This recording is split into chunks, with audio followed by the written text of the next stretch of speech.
Ashenmere Strong. Lady Emmeline of Hymere had spent her life believing she was nothing more than a nobleman's daughter. But when Sir Gareth Locksley arrived at her door with a royal decree, everything changed. He knelt before her, gaze unwavering. "You are not who you think you are," he murmured, "and I have come to return you to your rightful place." Chapter 1. The Decree of Hymere. The wind, a restless spirit, held a mournful song around the sturdy stone walls of Hymere, tugging at the edges of Lady Emmeline's woolen shawl. It was a familiar sound, one that had lulled her to sleep countless nights, a constant companion in the isolated life she had always known. She stood on the ramparts, the gray, turbulent sky mirroring the unease that had settled in her heart since dawn. Below, the village of Hymere huddled, a collection of thatched roofs and smoking chimneys, seemingly oblivious to the storm brewing both in the heavens and, she suspected, in her own life. Emmeline was not given to flights of fancy. At 35, she considered herself a woman grounded in the realities of her world. Her father, Lord Alaric, had taught her the skills of managing their modest estate, of overseeing the tenants, of tending to the sick and needy. Her hands, though slender, were calloused from years of honest work, not adorned with idle jewels. Her beauty, once remarked upon by traveling merchants, had faded into a quiet, unassuming grace. The vibrant auburn of her hair, now streaked with silver, was usually bound in a practical braid, hidden beneath a simple linen coif. A sudden commotion from the courtyard below drew her attention. The rhythmic thud of hooves on the packed earth, the jingle of bridles, and the raised voices of men at arms were unusual this late in the day. Hymere rarely received visitors, and certainly not ones who arrived with such an air of urgency. A prickle of apprehension ran down her spine. She descended the narrow, winding stairs, her footsteps echoing in the stone passage. As she entered the great hall, the scene that greeted her stilled her breath. Her father, a man whose strength she had always relied upon, stood pale and shaken before a figure clad in gleaming steel. The newcomer was a knight, tall and imposing, his armor bearing the marks of travel and, perhaps, battle. A surcoat, emblazoned with a golden lion rampant on a field of azure, identified him as a knight of the royal household. His helmet was tucked under his arm, revealing a face etched with both weariness and determination. Dark hair, touched with gray at the temples, framed eyes of a startling, clear blue. Lord Alaric's voice, usually booming and confident, was a strained whisper. "Emmeline, my dear, this is Sir Gareth Locksley. He brings a royal decree." Sir Gareth stepped forward, his movements surprisingly graceful for a man of his size and bearing. He went down on one knee, his gaze holding hers with an intensity that made her heart flutter strangely. It was not the look of a suitor, nor the assessing gaze of a merchant. It was something else. Something that stirred a long-dormant part of her soul. "Lady Emmeline," he said, his voice a low rumble that resonated through the hall, "I have traveled far, under the king's command, to deliver a message of grave importance." He produced a rolled parchment, sealed with the royal crest, and offered it to her. Emmeline hesitated, her fingers trembling slightly as she reached for the document. The parchment felt heavy, laden with a weight far greater than its physical form. Her father's silence, the watchful eyes of the household servants, the knight's unwavering gaze all combined to create a sense of suffocating anticipation. With a deep breath, she broke the seal and unrolled the parchment. The words, written in elegant script, swam before her eyes. It was a formal decree, proclaiming something impossible, something that shattered the foundations of her life. By order of His Royal Majesty, King Oberon of Eldoria, it is hereby decreed that the Lady Emmeline, daughter of Lord Alaric of Hymere, is to be recognized as the sole surviving heir to the throne of Eldoria, the true and rightful queen the room spun. The words blurred. She swayed, her hand flying to her mouth to stifle a gasp. This couldn't be true. It was a mistake, a cruel jest. She was Emmeline of Hymere, a simple noblewoman, not a queen. Sir Gareth rose to his feet, his expression softening with what appeared to be sympathy. Concern? Lady Emmeline, he said, his voice gentler now, I understand this is overwhelming. But I assure you, the decree is genuine. The king has spent years searching, verifying he awaits your arrival at court. Lord Alaric finally found his voice, though it was choked with emotion. My daughter a queen? But how? Sir Gareth turned to him, his gaze unwavering. Lord Alaric, the truth is a long and tangled tale, one shrouded in secrets and betrayals. It is a story that will be revealed in time, at the king's discretion. My duty is to escort Lady Emmeline safely to the capital, to Ravenswood Castle. There, all will be explained. Emmeline looked at her father, her eyes pleading for denial, for reassurance that this was all a terrible dream. But his face, etched with a mixture of shock, and was that a flicker of fear, offered no comfort. He looked defeated. Father? She whispered, her voice barely audible. Lord Alaric took a step towards her, his hands outstretched. Emmeline, my child, he faltered, his gaze dropping to the floor. He looked older, suddenly, his shoulders slumped, the lines on his face deepened by a grief she had never seen before. The silence stretched, heavy and suffocating. The wind howled outside, a mournful cry that echoed the turmoil in Emmeline's heart. Sir Gareth cleared his throat. Lady Emmeline, we must depart as soon as possible. The journey is long, and the king is eager to welcome you home. Home. The word struck her like a physical blow. Highmere had always been her home. These people, her people. This life, the only life she had ever known. And now she was being told it was all a lie. That her true home was a place she had never seen, a life she had never imagined. She looked at Sir Gareth, at the strength in his stance, the honesty in his eyes. He was a stranger, yet she felt a strange pull towards him, a sense of trust. It was illogical, irrational, but in this moment of utter chaos, he seemed like the only anchor she had. She began, her voice trembling. I don't understand. I need time. Sir Gareth nodded. I understand. But time, Lady Emmeline, is a luxury we do not have. The king's enemies are many, and your existence is a threat to them. We must leave at first light. He knelt before her again, his blue eyes meeting hers. You are not who you think you are, he murmured, his voice low and laced with a gravity that sent shivers down her spine, and I have come to return you to your rightful place. His words hung in the air. A statement. And a promise of a life she never imagined. And it terrified her. Chapter 2. Sir Gareth's Oath. The first rays of dawn painted the eastern sky with streaks of pale gold and rose, a fragile beauty that contrasted sharply with the turmoil within Highmere's walls. Emmeline had not slept. The hours since Sir Gareth's arrival had been a blur of whispered conversations, hurried preparations, and a growing sense of unreality. She had spent most of the night in the small chapel, its single candle flickering against the cold stone walls, offering a meager semblance of comfort.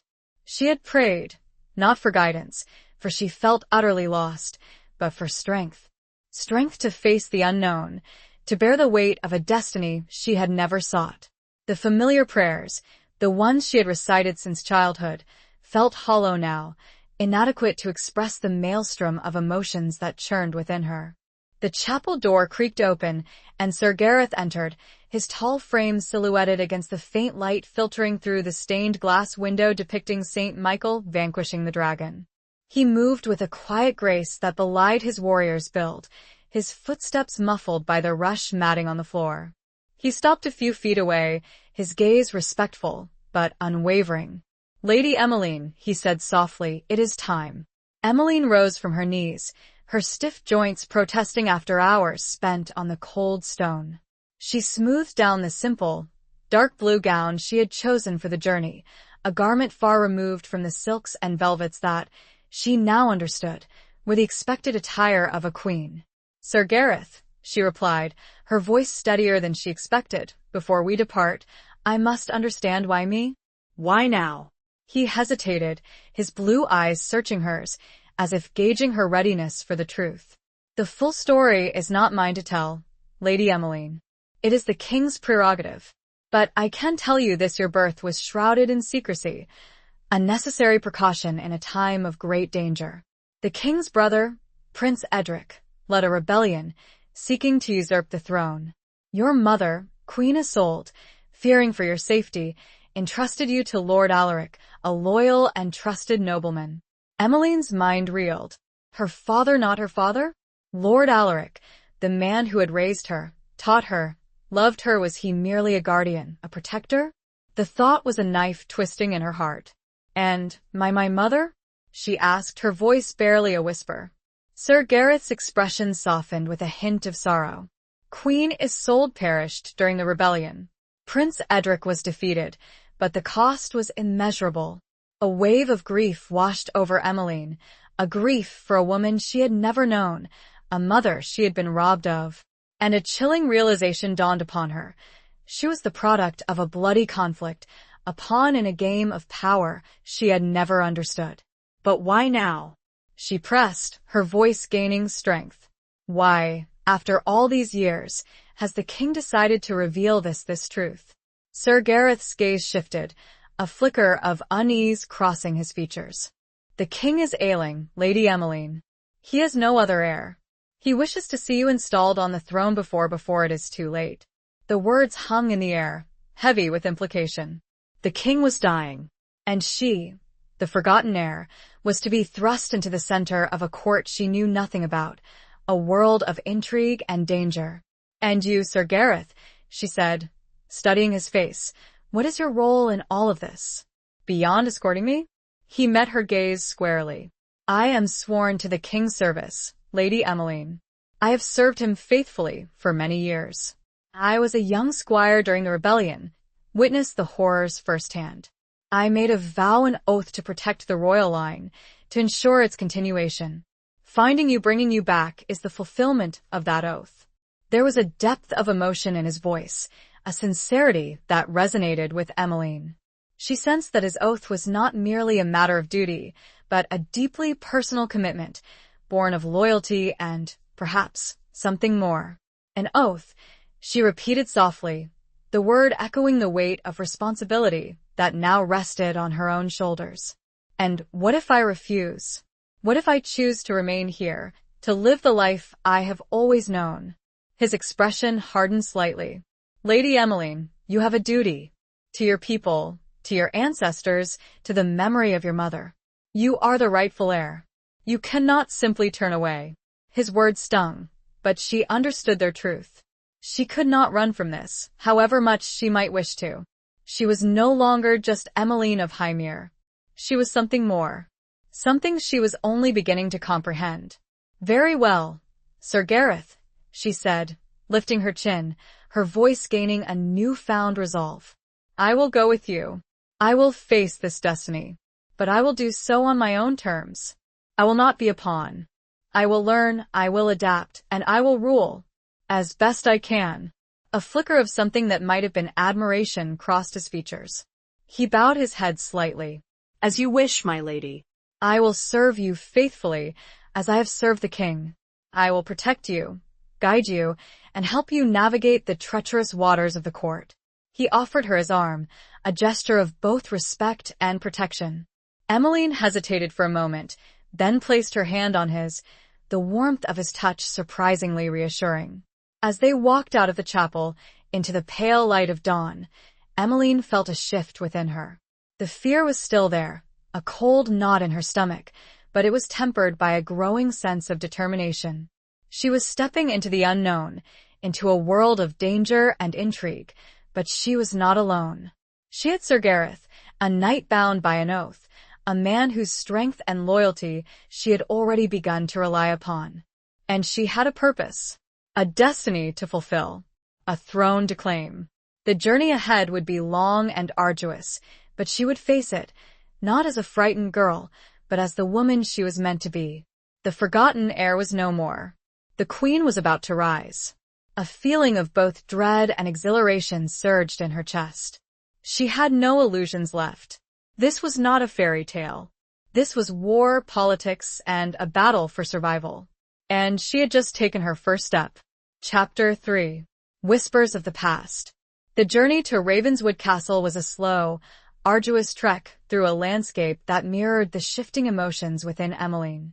The rolling hills and verdant fields of Hymere gradually gave way to dense forests, mist-shrouded valleys, and rugged mountains. The weather, too, seemed to reflect her inner turmoil, alternating between periods of bright sunshine and torrential downpours. They traveled with a small escort of 10 men-at-arms, seasoned soldiers handpicked by Sir Gareth for their loyalty and discretion. The knight himself rode close to Emmeline, his presence a constant source of reassurance.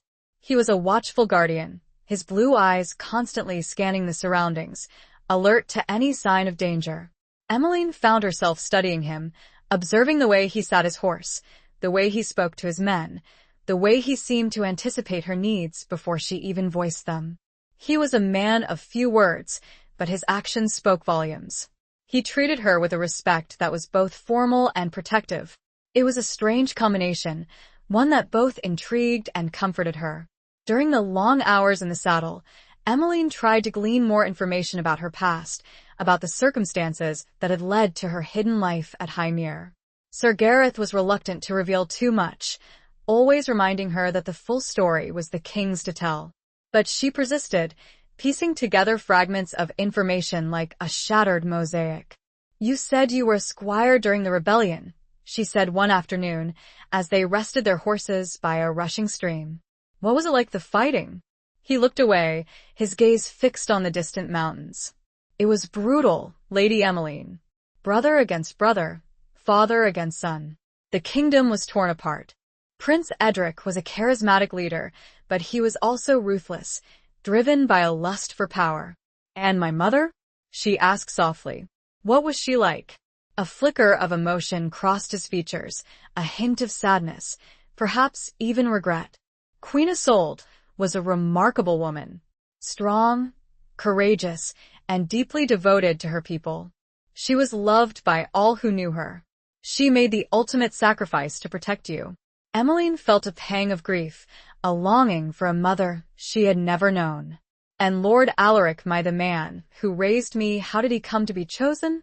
"Lord Alaric was one of the king's most trusted advisors," Sir Gareth explained. "He was a man of unwavering loyalty and integrity.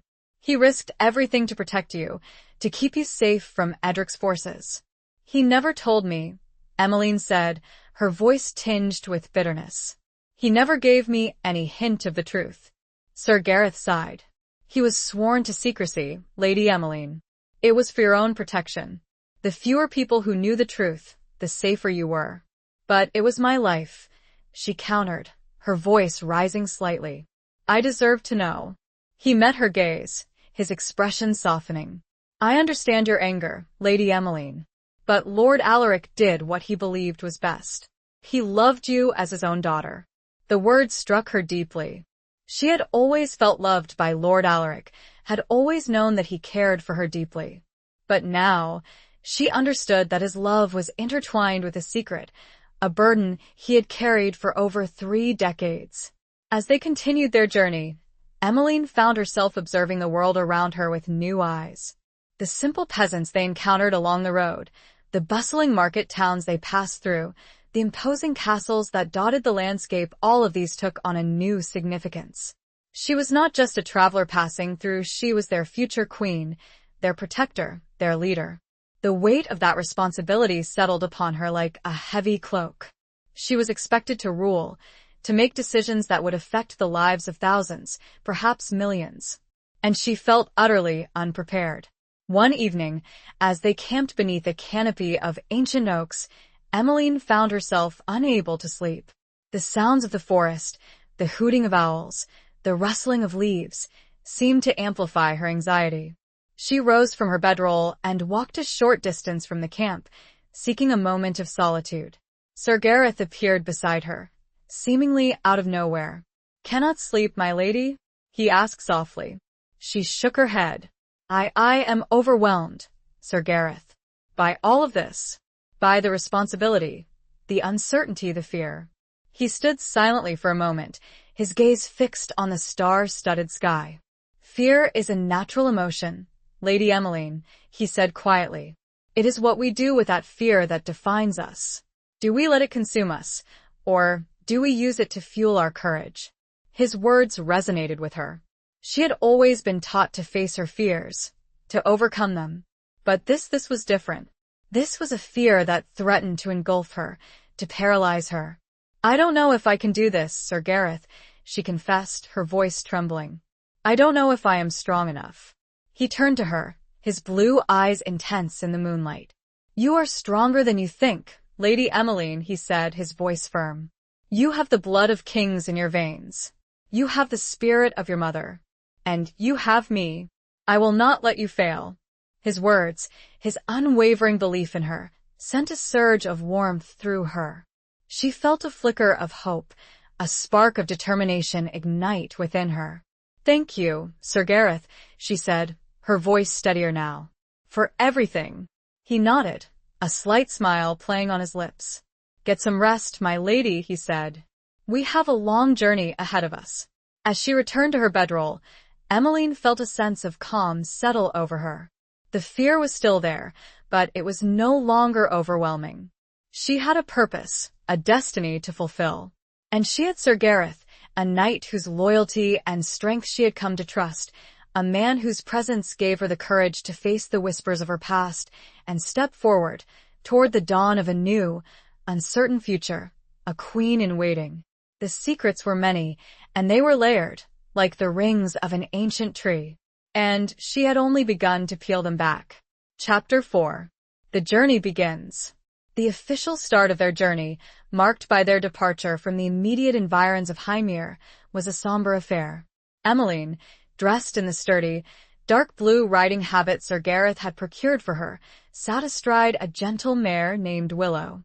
The horse was a far cry from the spirited steeds favored by noble ladies, but Emmeline appreciated its calm demeanor, a reflection of the steadiness she desperately sought within herself.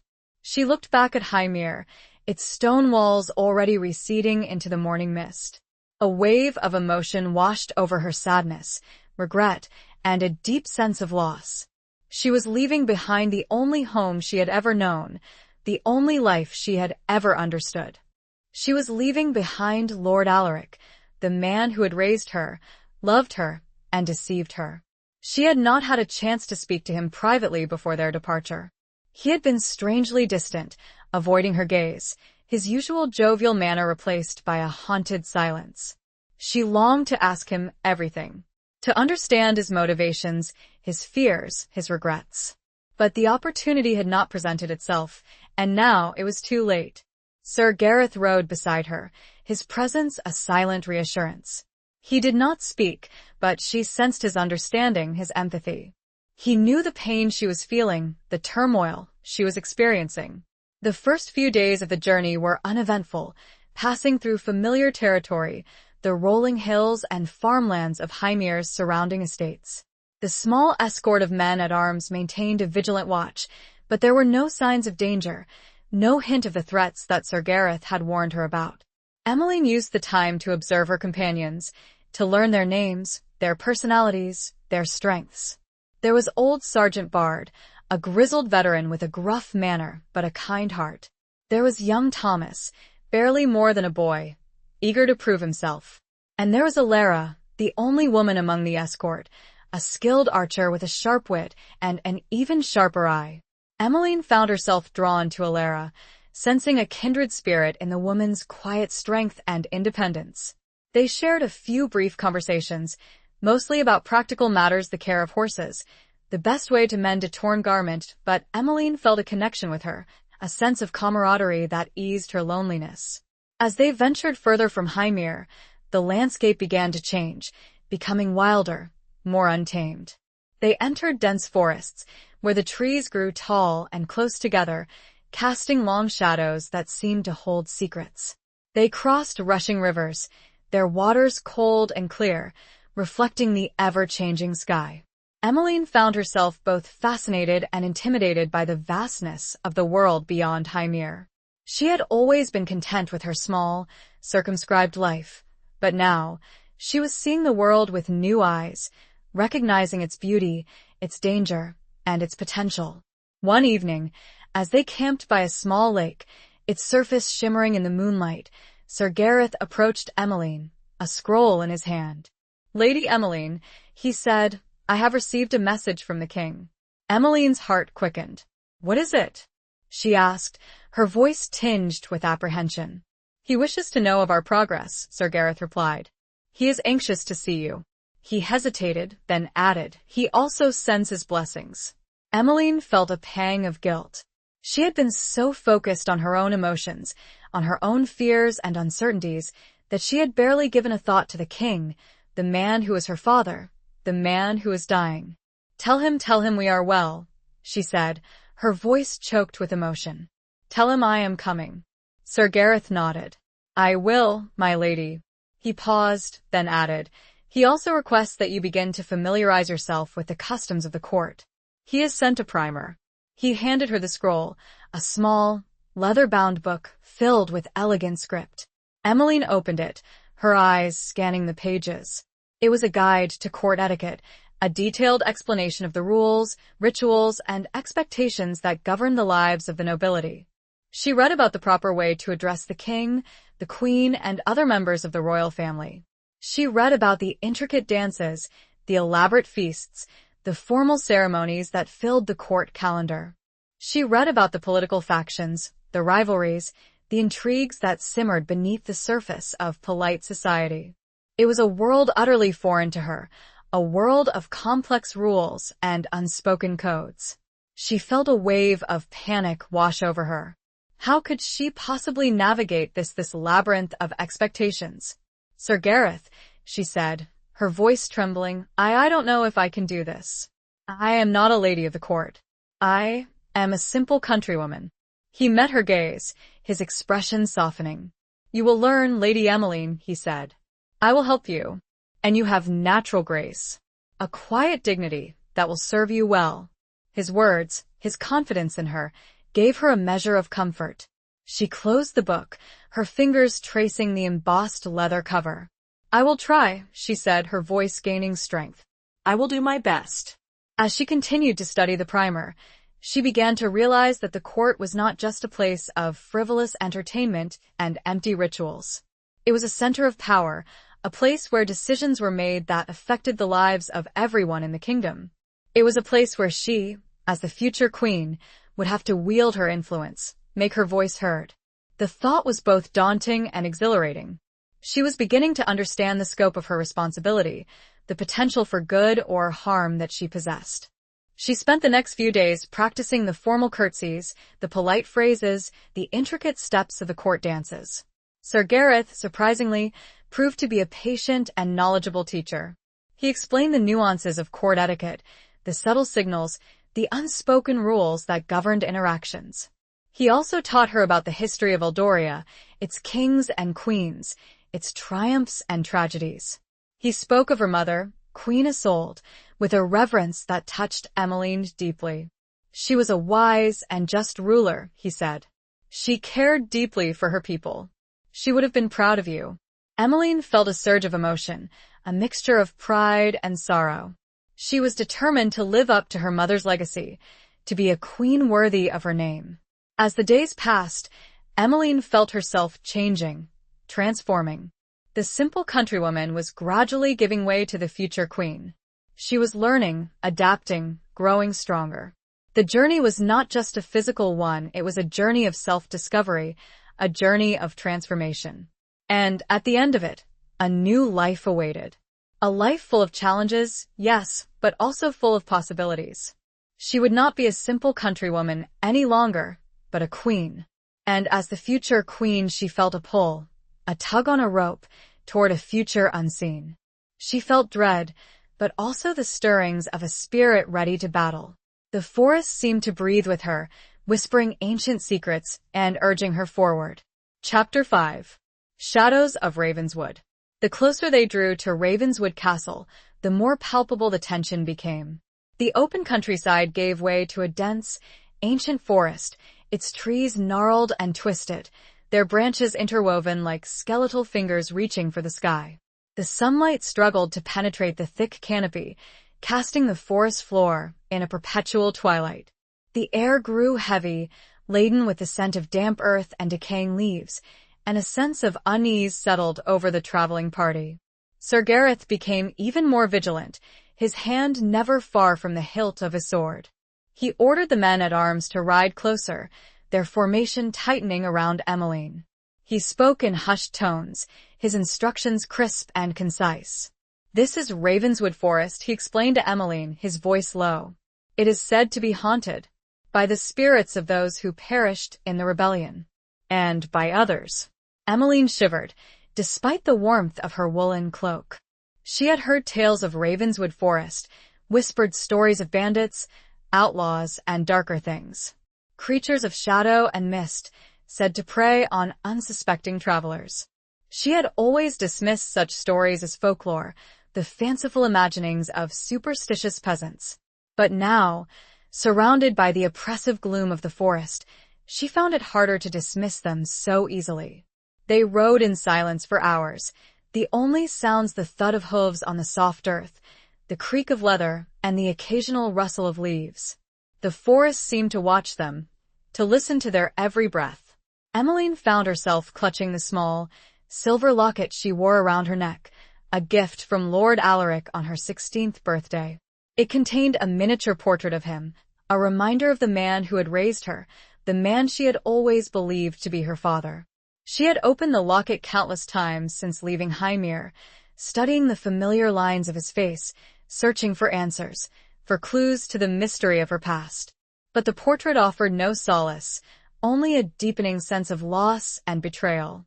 As dusk began to settle, they came to a clearing, a small, open space in the heart of the forest. A ruined stone structure stood at the edge of the clearing, its walls crumbling, its roof long gone. It looked like an ancient chapel, or perhaps a hunting lodge. "We will make camp here," Sir Gareth announced, his voice echoing in the stillness. "It is not ideal, but it offers some protection." The men-at-arms quickly set about their tasks, building a fire, setting up tents, and preparing a simple meal. Emmeline helped where she could, her hands busy, her mind racing. She couldn't shake the feeling that they were being watched, that unseen eyes were observing their every move.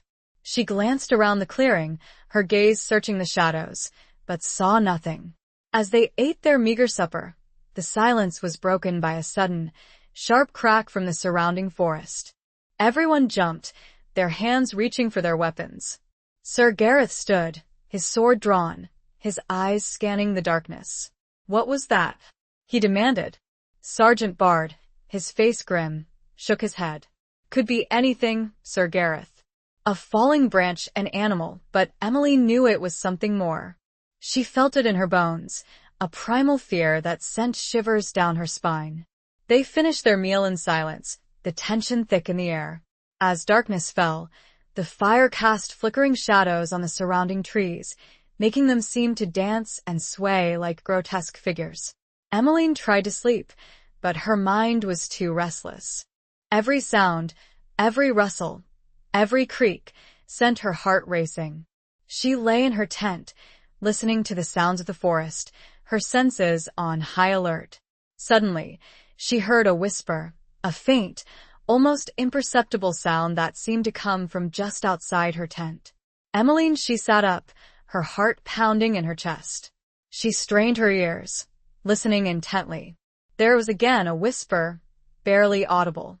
Emmeline, she reached for her dagger, her hand trembling.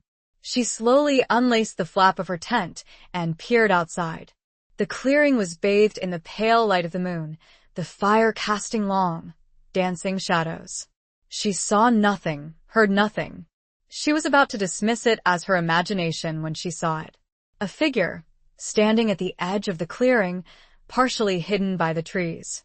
It was tall and slender, cloaked in darkness. She couldn't make out its features, but she felt its gaze upon her, cold and menacing. She gasped, her hand flying to her mouth to stifle a scream. The figure did not move, did not speak. It just stood there, watching her. Then, as quickly as it had appeared, it vanished, dissolving into the shadows like a wisp of smoke. Emmeline scrambled back into her tent, her heart racing, her breath coming in ragged gasps. She laced up the flap of the tent, her hands shaking. She lay there, trembling, her mind racing. What had she seen? Was it real? Or was it a figment of her imagination, a product of her fear and exhaustion? She didn't know. But one thing was certain. The shadows of Ravenswood Forest held secrets, and those secrets were closing in. The feeling was inescapable. This was not just a forest. This was a place of hidden dangers, of old magic, and of watchful eyes. And she was no longer safe. The figure in the woods was proof. Something or someone knew who she was. And they were waiting. Chapter 6. The King's Court. The imposing silhouette of Ravenswood Castle finally emerged from the mist, a jagged crown of stone and iron perched atop a sheer cliff. It was a fortress, a symbol of power, and a daunting sight for Emmeline, who felt a knot of apprehension tighten in her stomach. The journey through Ravenswood Forest had left her shaken, the encounter with the mysterious figure adding another layer of fear to the already overwhelming prospect of facing the royal court. As they approached the castle gates, the drawbridge lowered with a deafening groan, and a contingent of guards, clad in gleaming armor bearing the royal crest, marched out to meet them. Sir Gareth exchanged words with the captain of the guard, a stern-faced man with a scar that bisected his left eyebrow. The captain eyed Emmeline with a mixture of curiosity and suspicion, his gaze lingering on her simple attire and travel-worn appearance. They were escorted through the massive gates, into a bustling courtyard filled with soldiers, servants, courtiers, and horses. The air was thick with the smells of wood smoke, horses, and something else. Something unfamiliar, a mixture of perfumes, spices, and power. Emmeline felt a wave of dizziness, overwhelmed by the sights, sounds, and smells of the castle. It was a world far removed from the quiet simplicity of Ashenmere, a world of noise, chaos, and hidden agendas. Sir Gareth led her through the courtyard, towards a grand entrance flanked by two towering statues of lions, their stone eyes seeming to follow her every move. They entered a vast hall, its ceiling soaring high above, supported by massive stone pillars. The walls were adorned with tapestries depicting scenes of battles, hunts, and courtly life. The floor was covered in intricate mosaics, their colors still vibrant despite the centuries of wear. Everywhere she looked, Emmeline saw faces, eyes staring at her, assessing her, judging her. She felt like an intruder, an imposter, a country mouse lost in a palace of wolves. They were met by a tall, thin man dressed in elaborate robes, his face pale and drawn, his eyes sharp and intelligent. He bowed deeply to Emmeline. "Lady Emmeline," he said, his voice smooth and cultured, "I am Lord Elmsworth, the King's Chamberlain. His Majesty awaits you in the throne room." Emmeline felt a surge of panic. The throne room. The king. Her father. She wasn't ready. She needed more time. Time to prepare, time to compose herself, time to disappear. But it was too late.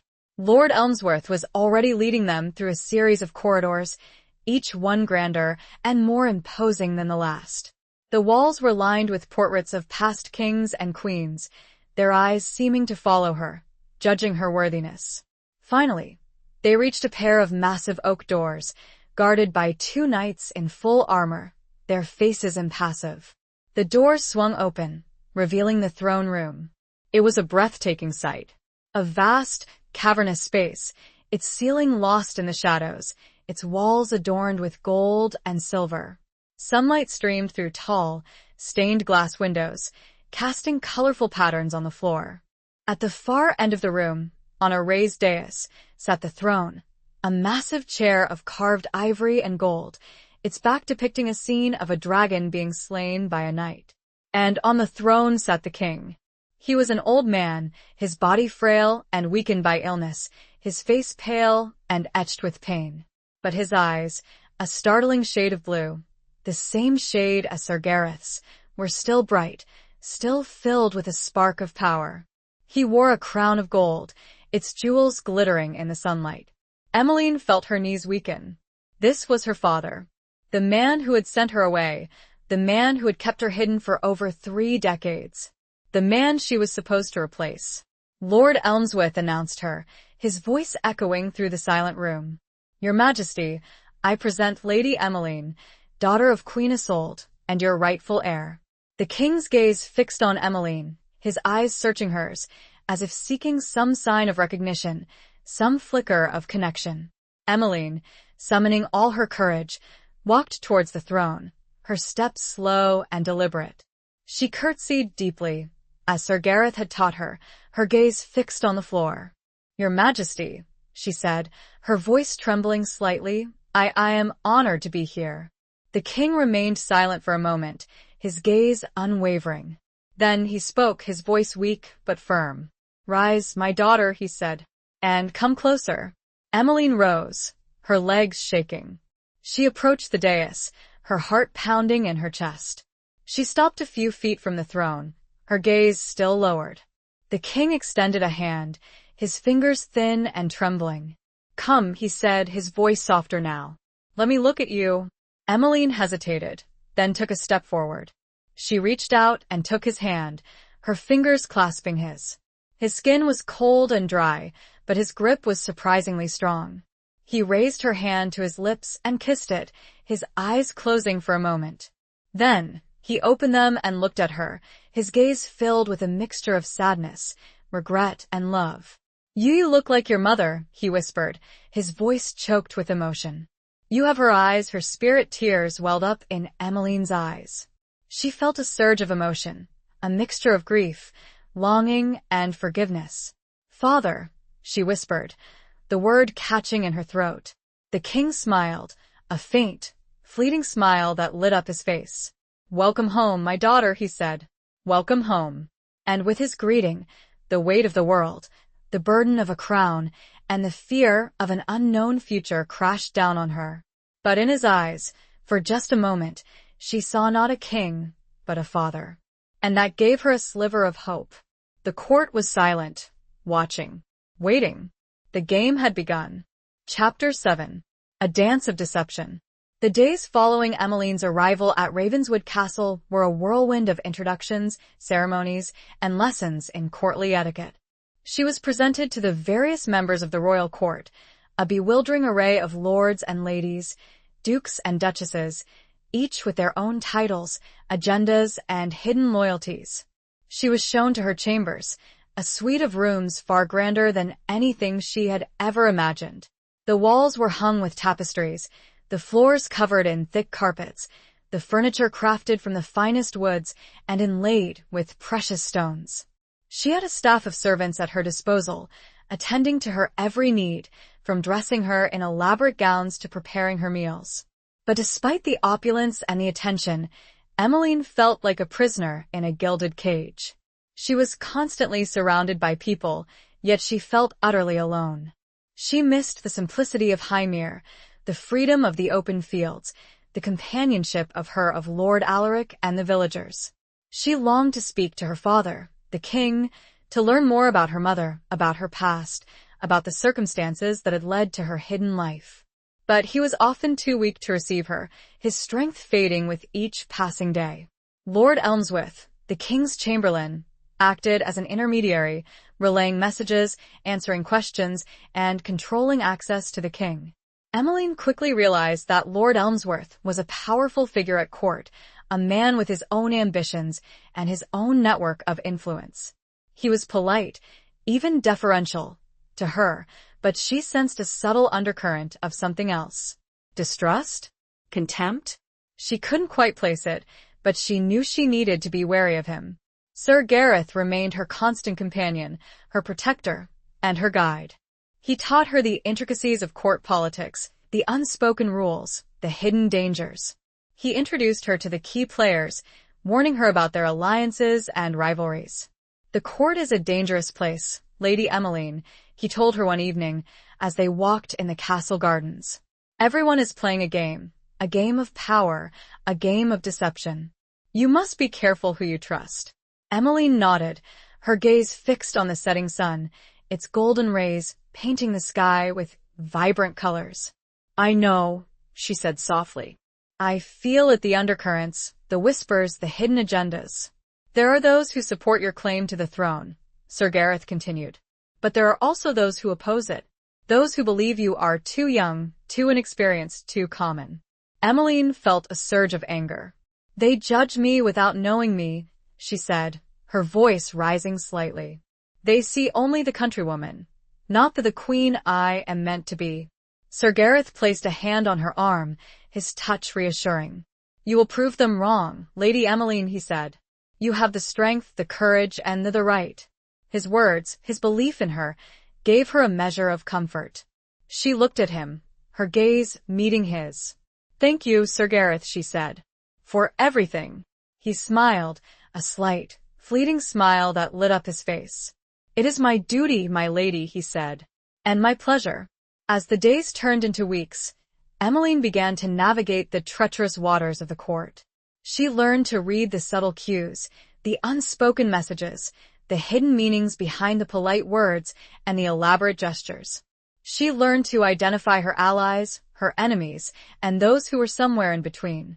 One of the most important events at court was the evening ball, a grand affair held in the great hall, where the nobility gathered to dance, to socialize, and to plot. Emmeline was expected to attend, to make an appearance, to impress.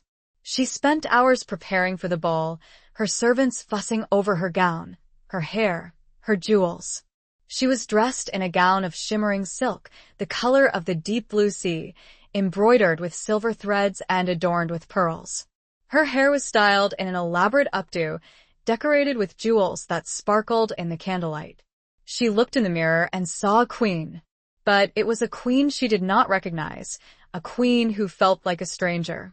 As she entered the great hall, all eyes turned to her. She felt a wave of self-consciousness, a flush of heat rising to her cheeks. She walked with her head held high, her back straight, as Sir Gareth had taught her. She smiled, a polite, practiced smile that hid her inner turmoil. She was introduced to the various guests, each one bowing or curtsying deeply, their eyes assessing her, judging her. She danced with several of the lords, each one trying to impress her with their charm, their wit, their power. But she felt nothing. No connection, no spark, no interest. She was going through the motions, playing the role, fulfilling her duty. Then she saw him. Across the crowded room, standing near a group of courtiers, she saw a man who caught her eye. He was tall and handsome, with dark hair, piercing green eyes, and a dangerous smile. He was dressed in rich velvet, his attire indicating his high status. Their eyes met, and he held her gaze for a moment, a flicker of something passing between them. Then he smiled, a slow, deliberate smile that sent a shiver down her spine. He approached her, his movements graceful and confident. He bowed deeply. Lady Emmeline, he said, his voice smooth and melodious, I am Lord Valerian, Duke of Blackwood. It is an honor to meet you. Emmeline curtsied, her heart beating faster. The honor is mine, Lord Valerian, she replied, her voice surprisingly steady. He offered her his arm, and she accepted it. He led her onto the dance floor, and they began to dance. He was a skilled dancer, his movements fluid and effortless. He held her close, but not too close, his touch both respectful and intimate. They spoke little as they danced, but their eyes spoke volumes. There was a connection between them, a spark of something that she had not felt with anyone else at court. But as they danced, Emmeline sensed something else. Something unsettling. A darkness beneath the surface, a hint of danger in his smile, a coldness in his eyes. She knew, instinctively, that Lord Valerian was not what he seemed. That he was playing a game of deception, and that she was a pawn in his game. The realization sent a chill down her spine. This was not just a dance. It was a prelude to what she did not know. But she knew it would be dangerous. The music swelled, and the dancers swirled around them, a kaleidoscope of colors and emotions. But Emmeline felt isolated, caught in a web of intrigue, with a predator circling. Chapter 8. The Tournament of Lies.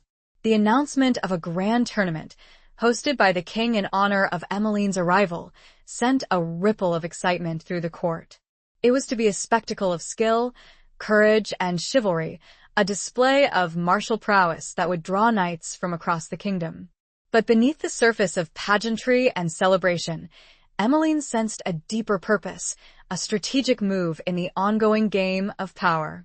Lord Elmsworth, ever the master of courtly machinations, explained the significance of the tournament to Emmeline.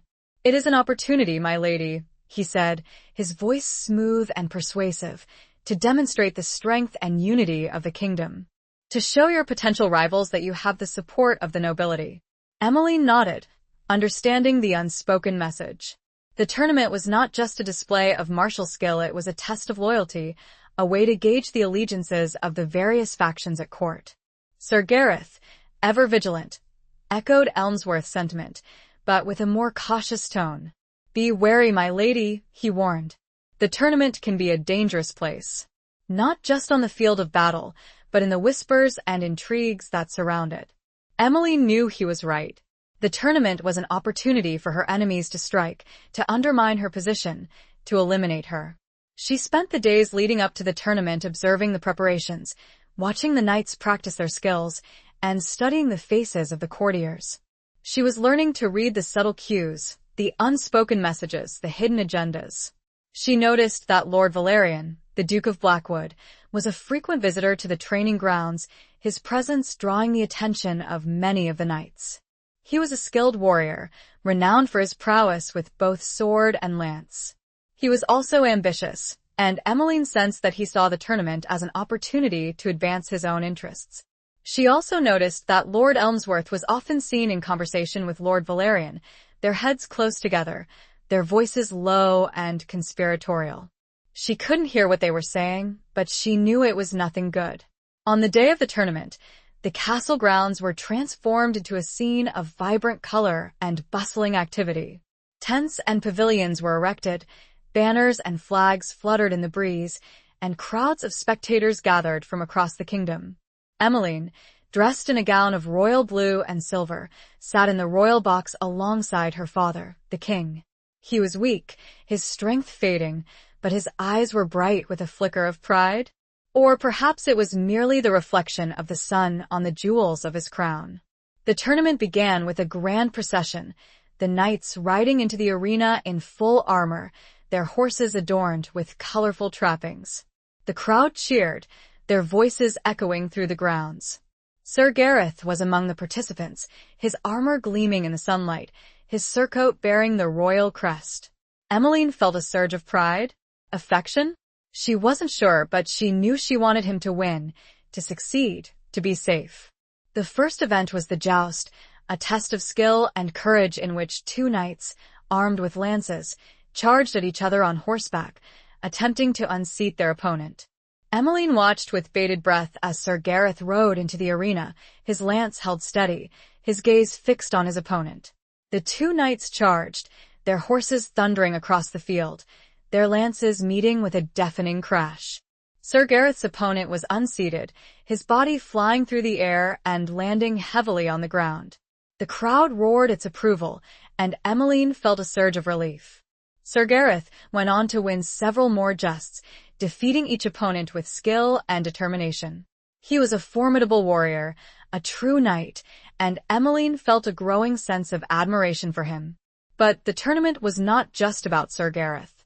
There were other knights competing, other rivalries, other dangers. Lord Valerian, as expected, proved to be a formidable opponent, defeating his rivals with ease and a certain ruthlessness. He seemed to enjoy inflicting pain, his eyes gleaming with a cruel satisfaction as his opponents fell. Emmeline watched him closely, her gaze fixed on his every move. She sensed that he was not just competing for glory, he was competing for something more. For power, for influence, for her? During a break in the jousting, Lord Valerian approached the royal box, his gaze fixed on Emmeline. He bowed deeply, his smile smooth and charming. "Lady Emmeline," he said, his voice carrying across the arena, "I dedicate my victories to you. May they bring you honor and glory." Emmeline forced a smile, her heart pounding in her chest. "Thank you, Lord Valerian," she replied, her voice steady despite her inner turmoil. "Your skill is impressive." He lingered for a moment, his eyes holding hers, a flicker of something passing between them. Then he bowed again and returned to the field. Emmeline turned to her father, the king, seeking his guidance, his wisdom. But he was silent, his gaze fixed on the arena, his expression unreadable. She turned to Sir Gareth, who was standing nearby, his face grim. "He is dangerous, my lady," he said, his voice low. "Be careful." Emmeline nodded, her mind racing. She knew she was walking a tightrope, balancing between the various factions at court, between her allies and her enemies. The tournament was a microcosm of the larger game, a game of power, a game of deception, a game of survival. And as the day wore on, the stakes grew higher, the tensions more palpable, the dangers more real. She knew that the tournament was not just a spectacle, it was a battlefield.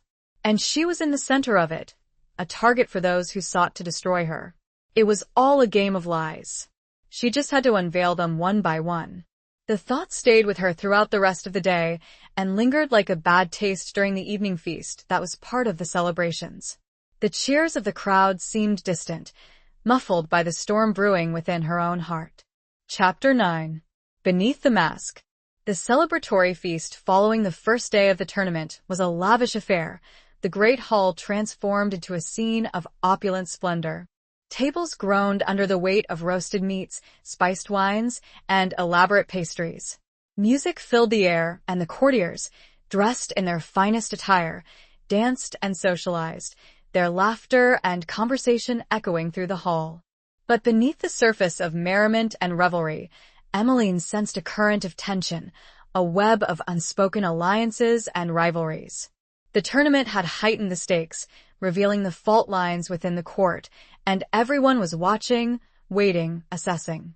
Emmeline, seated at the high table alongside her father, the king, felt the weight of their scrutiny.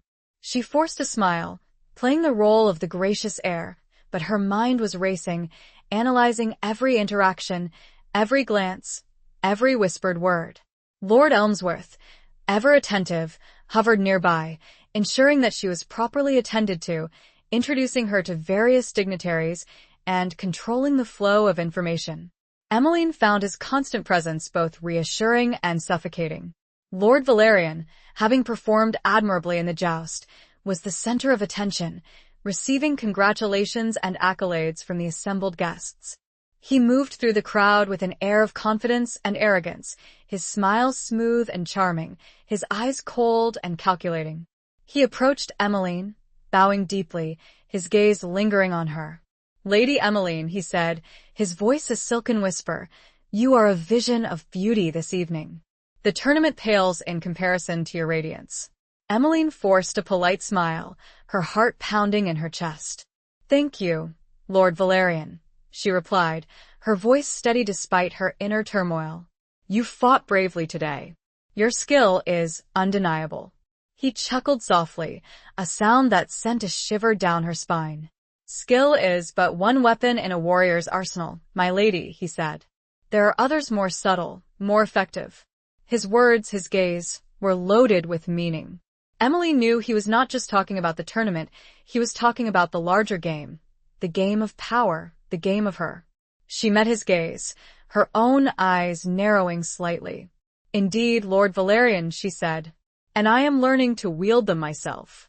A flicker of surprise, perhaps even admiration, crossed his features. He smiled, a slow, deliberate smile that did not reach his eyes. "I have no doubt, my lady," he said. "You are a quick learner." He offered her his arm, and she accepted it, knowing that she was walking into a trap, but determined to play the game, to uncover his secrets. He led her onto the dance floor, and they began to dance.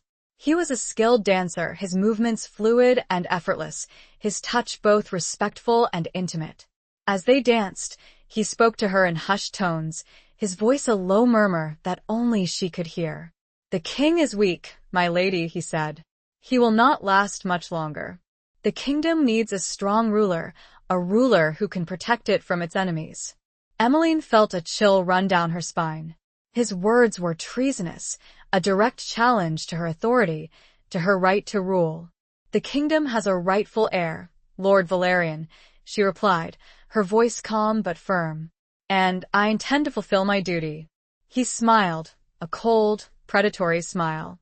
"Duty is a heavy burden, my lady," he said. "Perhaps too heavy for one so young, so inexperienced." "I am not alone, Lord Valerian," she countered, her gaze meeting his. "I have allies, loyal supporters who believe in me." "Allies can be fickle, my lady," he said. "Loyalties can shift.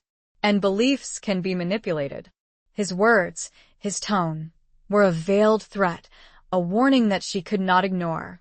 She knew he was dangerous, that he was playing a game of deception, and that she was a pawn in his game. But she was not afraid.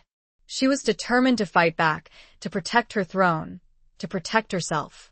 As the dance ended, she curtsied deeply, her gaze fixed on his. "Thank you for the dance, Lord Valerian," she said, her voice laced with a subtle irony. "It has been enlightening." He bowed, his smile unwavering. "The pleasure was all mine, my lady," he said. "I look forward to our next encounter." As he walked away, Emmeline felt a surge of adrenaline, a mixture of fear and excitement. She had faced him, challenged him, and survived. She had learned something important. Lord Valerian underestimated her, and that was a mistake she intended to exploit. She sought out Sir Gareth, finding him standing near a window, observing the festivities with a watchful eye. "He is dangerous, my lady," he said, his voice low and urgent. "More dangerous than I thought." Emmeline nodded, her gaze fixed on the retreating figure of Lord Valerian. "I know," she said. "He is playing a game of deception. But I intend to uncover his secrets." Sir Gareth looked at her, his expression softening. "Be careful, my lady," he said. "He is not to be trifled with." "I am not afraid of him, Sir Gareth," she replied, her voice gaining strength. "I am the rightful heir. I am the queen, and I will not be intimidated." She felt a surge of determination, a renewed sense of purpose. She would not be a pawn. She would be a player. She would learn the rules of the game, and she would win. She had to, for the future of her kingdom. But even more immediately, for her own safety. The mask of the court was beginning to slip, revealing the true faces beneath. And Emmeline was ready to see them, to face them, and to fight them. The feast was merely an interlude. The real battle was just beginning. Chapter 10. The Falcon's Flight. The second day of the tournament dawned bright and clear, the sky a vast expanse of azure, mirroring the color of Sir Gareth's surcoat. The events of the previous evening, particularly her encounter with Lord Valerian, had left Emmeline unsettled, but also resolute. She was determined to uncover his schemes, to expose his treachery, and to protect her throne. She attended the tournament with a renewed sense of purpose, observing the events with a keen eye, analyzing every interaction, every glance, every whispered word. She was learning to read the court, to understand its hidden language, to decipher its secrets. The main event of the day was the melee, a mock battle involving teams of knights, fighting with blunted weapons. It was a test of skill, courage, and teamwork. It was also a dangerous event, with the potential for serious injury, even death. Sir Gareth, as captain of the king's team, was a central figure in the melee. Emmeline watched him closely, her heart pounding in her chest as he led his knights into the arena, their armor gleaming in the sunlight, their banners fluttering in the breeze. Lord Valerian, predictably, was captain of the opposing team, his knights clad in black and silver, their faces grim and determined. He rode at the head of his team, his eyes fixed on Sir Gareth, a flicker of challenge? Hatred? Passing between them. The melee began with a clash of steel, the knights engaging in a chaotic, brutal battle. The air was filled with the sounds of shouting, the clang of metal on metal, and the thud of bodies hitting the ground. Emmeline watched with bated breath, her gaze fixed on Sir Gareth. He fought with skill and courage, his sword flashing in the sunlight, his movements fluid and effortless. He seemed to be everywhere at once, defending his teammates, attacking his opponents, and inspiring his men. But Lord Valerian was also a formidable opponent, his skills honed by years of experience, and a ruthless ambition.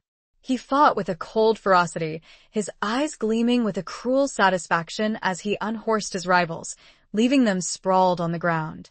Emmeline sensed that the melee was not just a mock battle, it was a personal duel between Sir Gareth and Lord Valerian, a struggle for dominance, a prelude to a larger conflict. As the battle raged, Emmeline noticed something unsettling.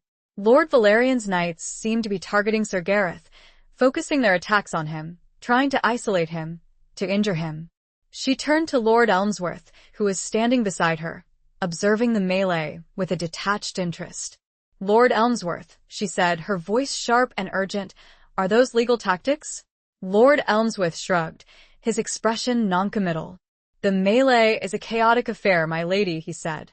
"The rules are flexible." Emmeline felt a surge of anger. She knew he was lying, that he was complicit in Lord Valerian's schemes. She turned back to the arena, her gaze fixed on Sir Gareth. He was surrounded by Lord Valerian's knights, his armor dented and battered, his movements slowing. He was in danger. Suddenly she saw it. One of Lord Valerian's knights, his face hidden behind his visor, raised his sword, aiming a blow at Sir Gareth's exposed neck. Emmeline screamed, a piercing cry that echoed through the arena. "Sir Gareth, look out!" Sir Gareth, hearing her cry, turned just in time, deflecting the blow with his shield.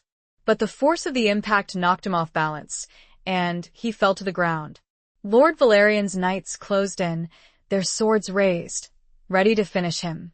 Emmeline, acting on instinct, leaped to her feet, her heart pounding in her chest. She grabbed a nearby falcon, a hunting bird perched on a stand, its hood covering its eyes. She removed the hood, and with a cry, she released the falcon into the air. "Fly," she shouted. "Fly and distract."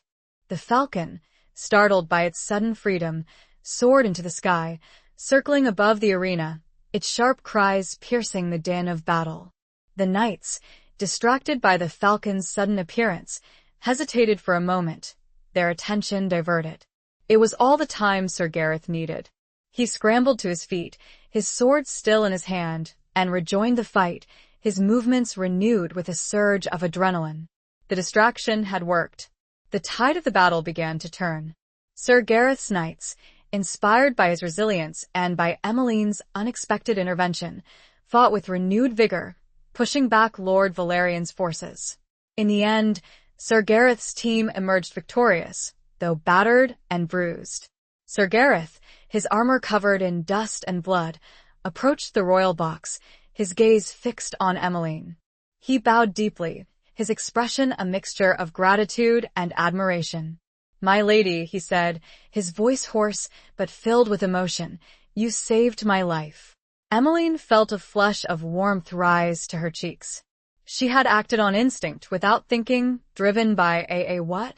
A sense of loyalty? Affection? Love? She didn't know, but she knew she had done the right thing. She had protected him, saved him, and changed the course of the battle. "Sir Gareth," she said simply, with feeling. The crowd roared its approval, cheering for Sir Gareth, for his team, and for Emmeline. She had shown courage, quick thinking, and a surprising knowledge of falconry. Lord Valerian, his face dark with anger and frustration, approached the royal box, his gaze fixed on Emmeline. He bowed stiffly, his smile forced and insincere. "A clever tactic, my lady," he said, his voice laced with sarcasm. Though unconventional. Emmeline met his gaze, her own eyes narrowed. "Sometimes, Lord Valerian," she said, "unconventional tactics are necessary." Their eyes locked, and for a moment, the truth hung in the air between them. They were enemies, locked in a struggle for power, and the tournament was just the beginning. She had thrown a wrench in his plans, and he would not forget it. The falcon's flight had been a symbol, a sign of Emmeline's growing strength, her defiance, and her willingness to fight. The game was far from over, but she had made a move, a bold move, and she had won this round. Chapter 11. Echoes in the Chapel. The victory in the melee and Emmeline's unexpected role in it had shifted the dynamics of the court. She was no longer seen as just a naive countrywoman, but as a resourceful and courageous figure, capable of taking decisive action. The whispers about her inexperience and unsuitability for the throne were replaced by murmurs of respect, even admiration. However, the incident had also deepened the animosity between Emmeline and Lord Valerian. He had lost face, his carefully orchestrated plan to injure or eliminate Sir Gareth thwarted by her intervention. He was a dangerous enemy, and Emmeline knew she needed to be even more vigilant, more cautious, more strategic. She found herself seeking solace in a small, secluded chapel within the castle walls, the same chapel where she had first met Sir Gareth after his arrival at Ashenmere. It was a place of peace and quiet, a refuge from the intrigues and pressures of the court. She would often go there in the evenings, after the day's events had concluded, seeking a moment of solitude, a chance to reflect, to pray. The flickering candlelight, the scent of incense, and the ancient stones seemed to whisper stories of the past, of faith, of hope, of resilience. One evening, as she knelt before the altar, her hands clasped in prayer, she heard a soft footstep behind her. She turned, expecting to see one of the servants, but it was Sir Gareth. He stood at the entrance to the chapel, his tall frame silhouetted against the light from the corridor, his expression somber. "Sir Gareth," she said softly, rising to her feet. "What is it?" He entered the chapel, his footsteps muffled by the rush matting on the floor. He stopped a few feet away, his gaze respectful but troubled. "My lady," he said, his voice low, "I have news." "From Ashenmere?" Emmeline's heart skipped a beat. News from Ashenmere? What could it be? She felt a sudden surge of anxiety. "What is it?" she repeated, her voice trembling slightly. "Is it Lord Alaric?" Sir Gareth nodded, his expression grave. "He is ill, my lady. Gravely ill. The messenger says he is not expected to live much longer." Emmeline felt a wave of grief wash over her.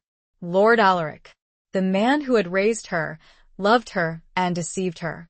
She had so many unanswered questions, so many things she wanted to say to him, to ask him. Tears welled up in her eyes. I must go to him," she said, her voice choked with emotion. "I must see him before it is too late."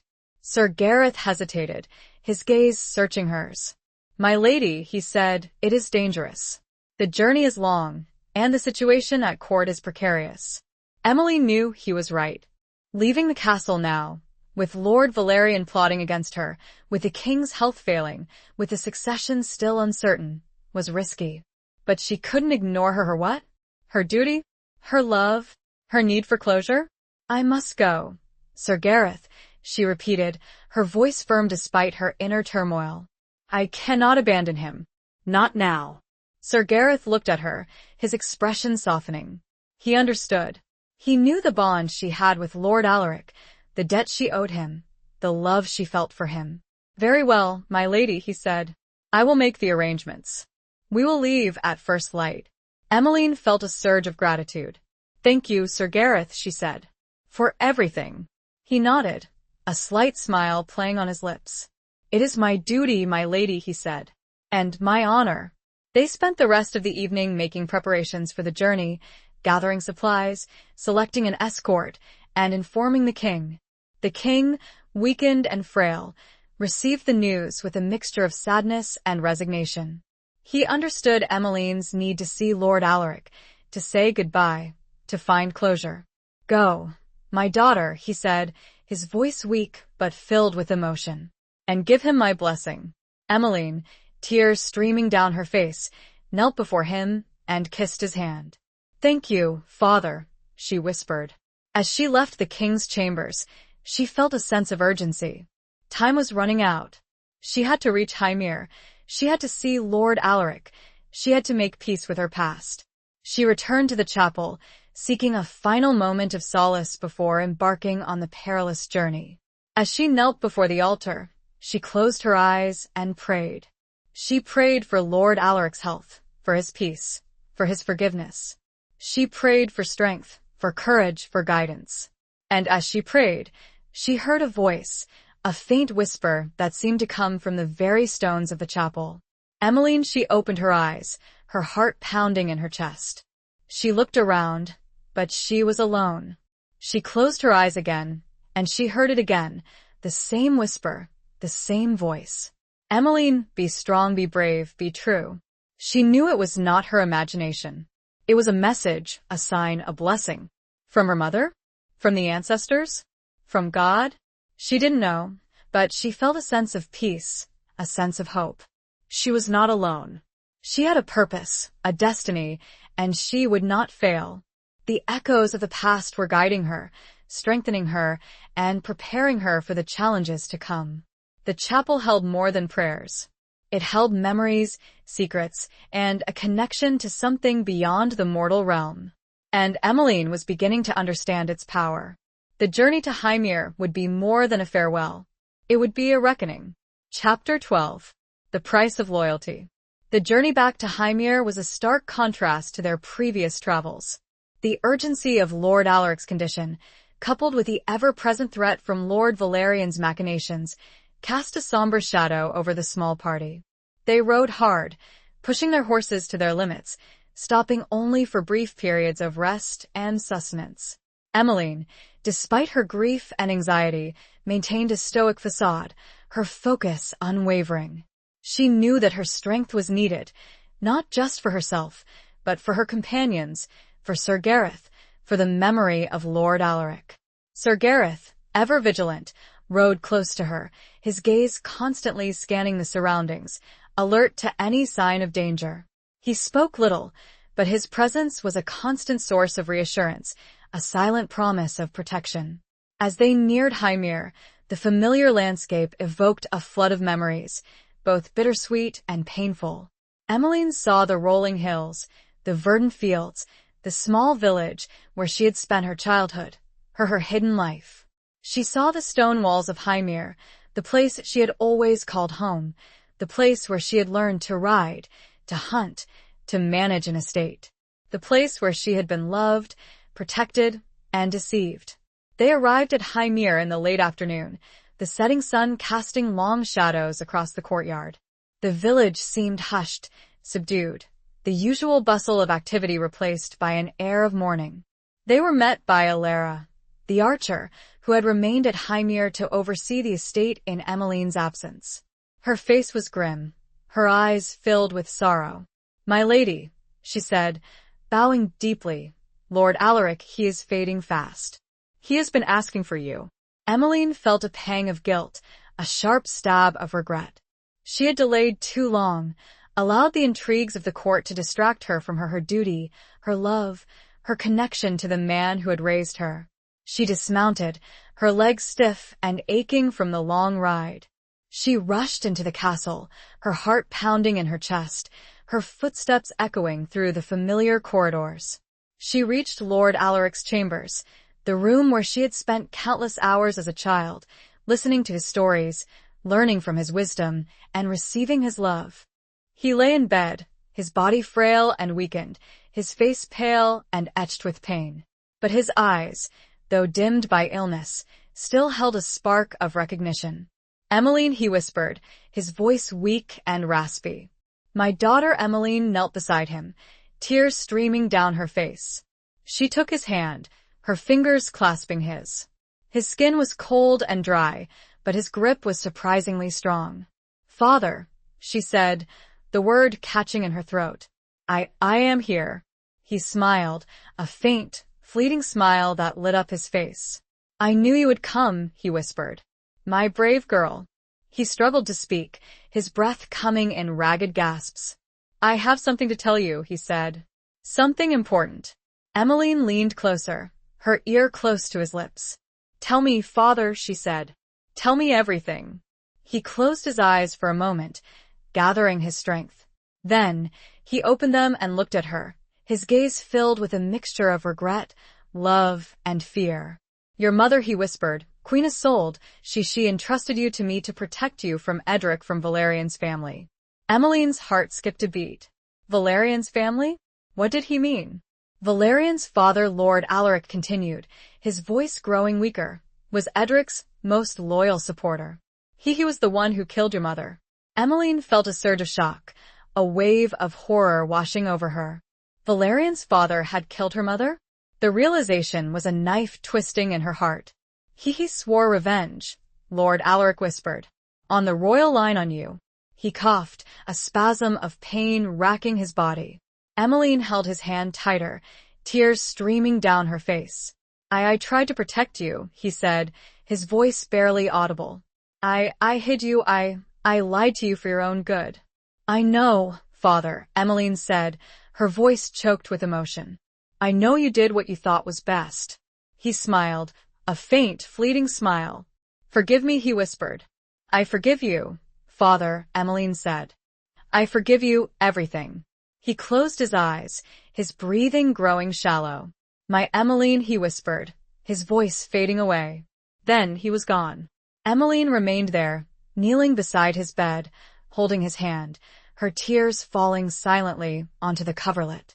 She had lost him. The man who had raised her, loved her, and protected her. The man who had kept her secret, the man who had shaped her life.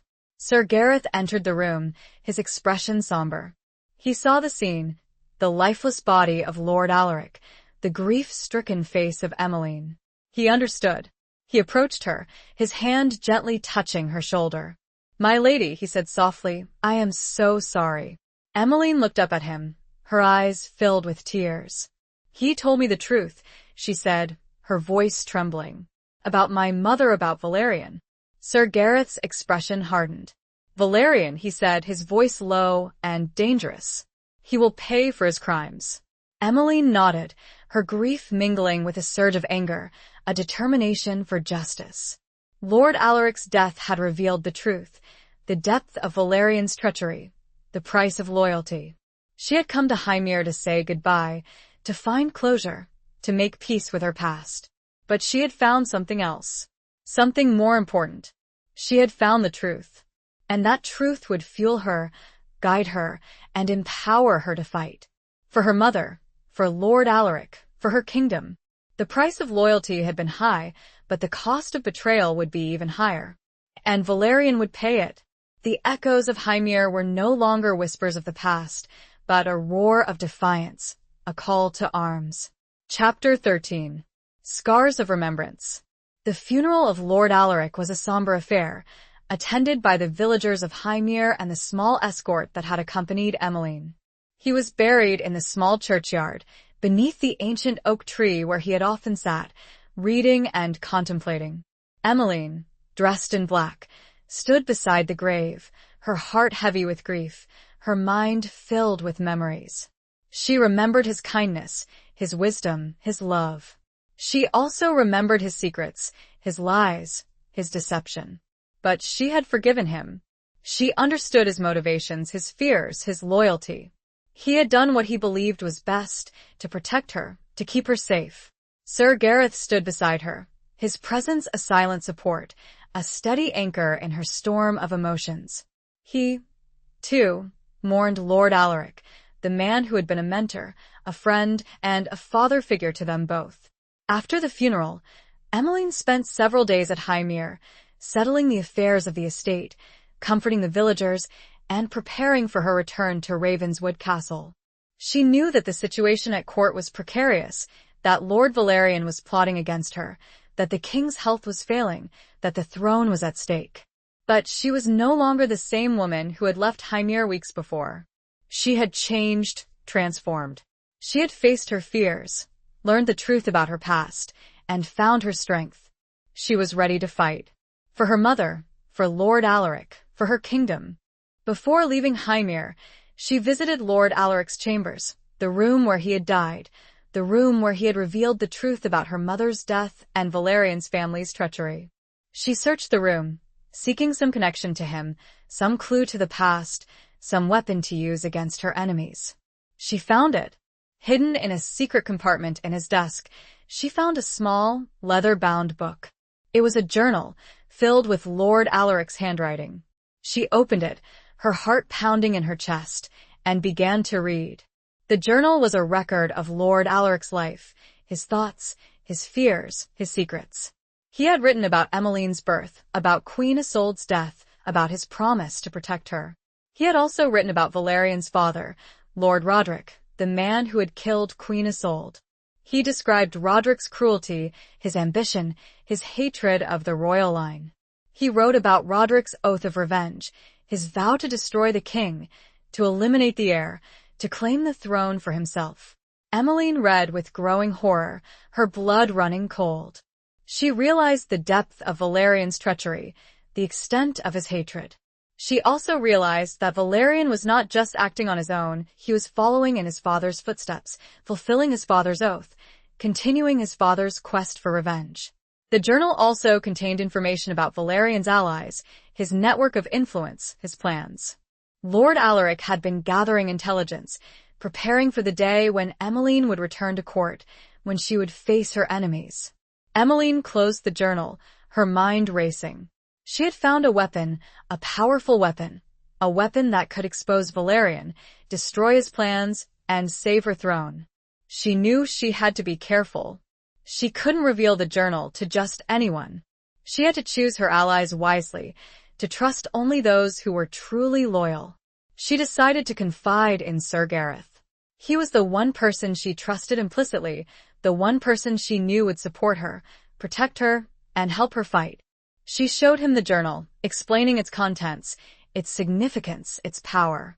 Sir Gareth read the journal with growing concern, his expression grim. "This is damning evidence, my lady," he said, "but dangerous." "If Valerian discovers we have it, he won't," Emmeline said, her voice firm. "We will be careful.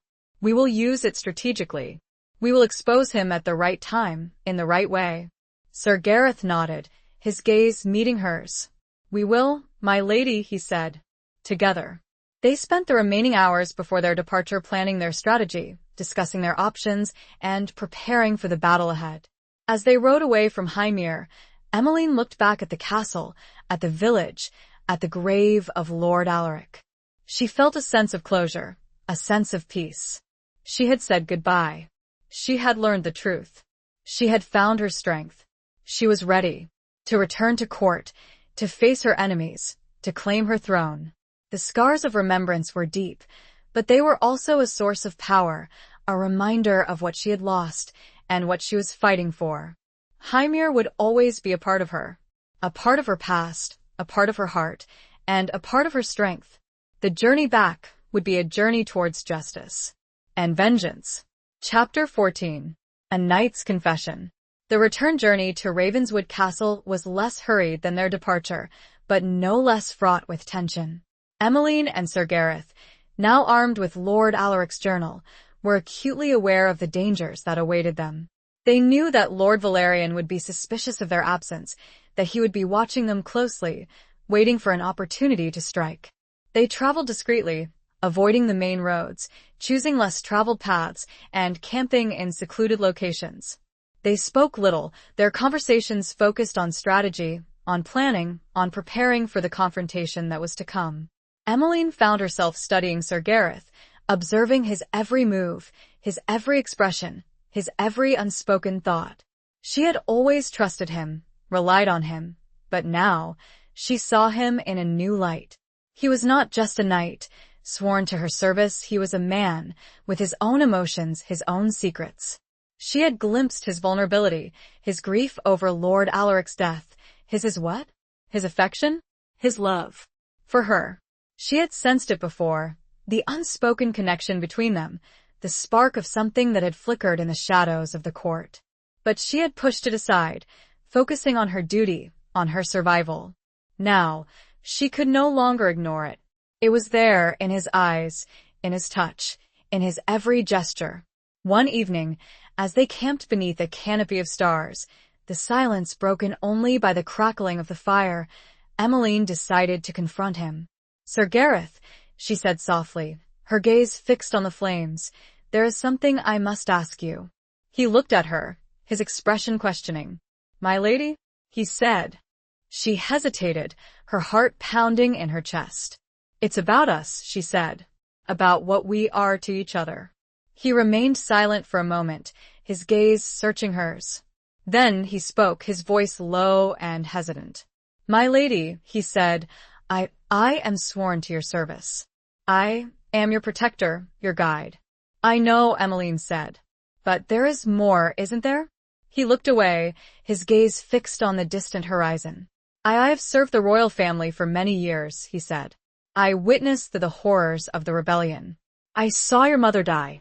He paused, his voice choked with emotion. I made a vow, he continued, to protect the royal line, to avenge her death, to find you. And now that you have found me? Emmeline asked, her voice trembling slightly. He turned to her, his blue eyes intense in the firelight. Now that I have found you, he said, his voice gaining strength, I realize that my vow is not just a matter of duty. It is something more. He took a step closer, his hand reaching out to touch hers. My lady, he said, his voice a low whisper, Emmeline, I have come to care for you. Deeply. Emmeline felt a surge of emotion, a mixture of relief, joy, and fear.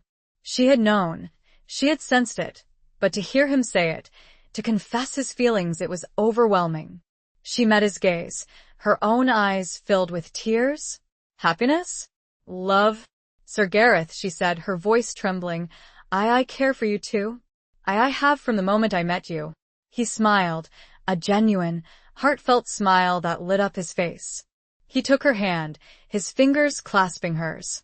Emmeline, he said, his voice filled with emotion, I know this is inappropriate. I am a knight. You are the queen. But I cannot deny my feelings any longer. Nor can I, Emmeline said, her voice gaining strength. But what can we do?